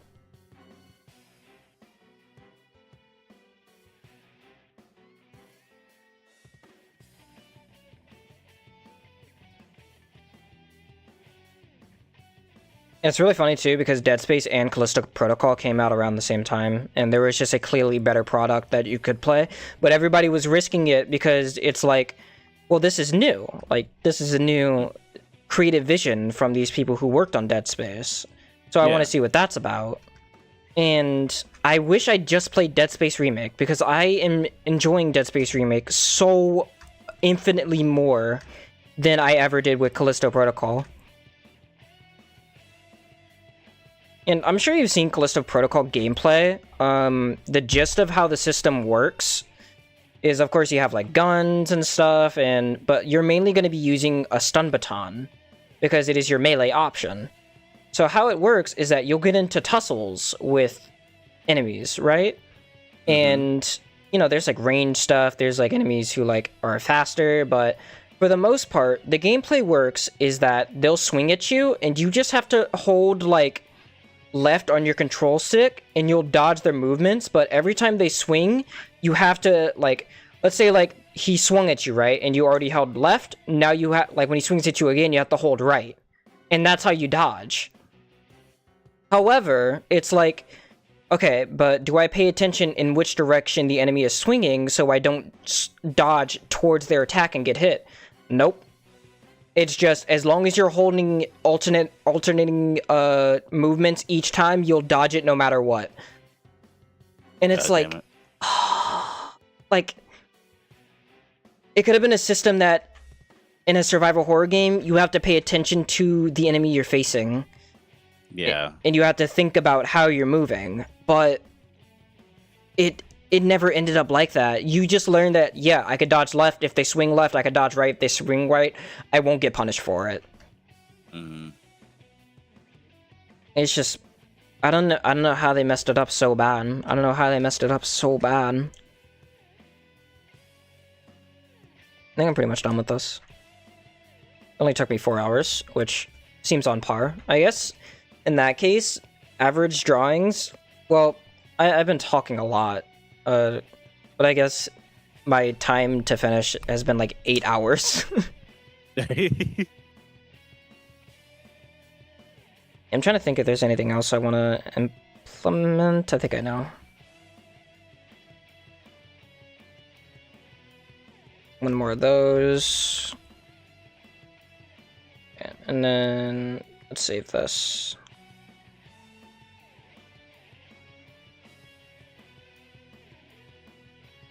I hope too much doesn't get muted. I think the only thing that's gonna get muted during this VOD was probably like when we played that like classical music, which I don't care too much about.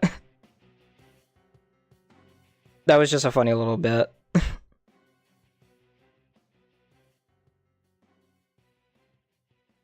actually going to do this.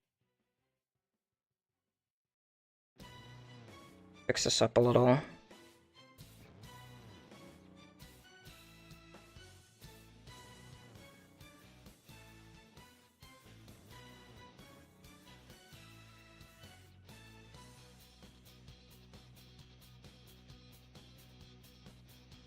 Persona music is probably like the best choice I could have made for like stream music now, because I can't really play copyrighted music, and Persona music is just really good. I mean, it's still copyrighted, but like, is it though? Yeah, but it doesn't. It never really gets claimed or you get in trouble for it. That's why you see a lot of people use it in their videos. You know how like Nintendo was like, yeah, we won't come after you and your family anymore for using Nintendo music in videos. It's pretty much like that.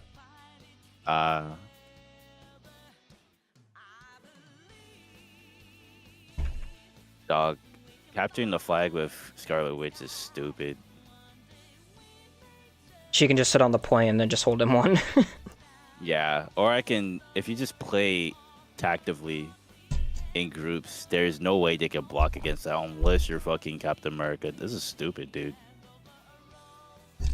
These are cheap characters, her and Iron Fist. Anyway, my pride. I feel dirty just playing her. Fuck off. I hope to God they get nerfed so hard. I want them to be nerfed so badly too. Their 'cause time Jesus, is coming.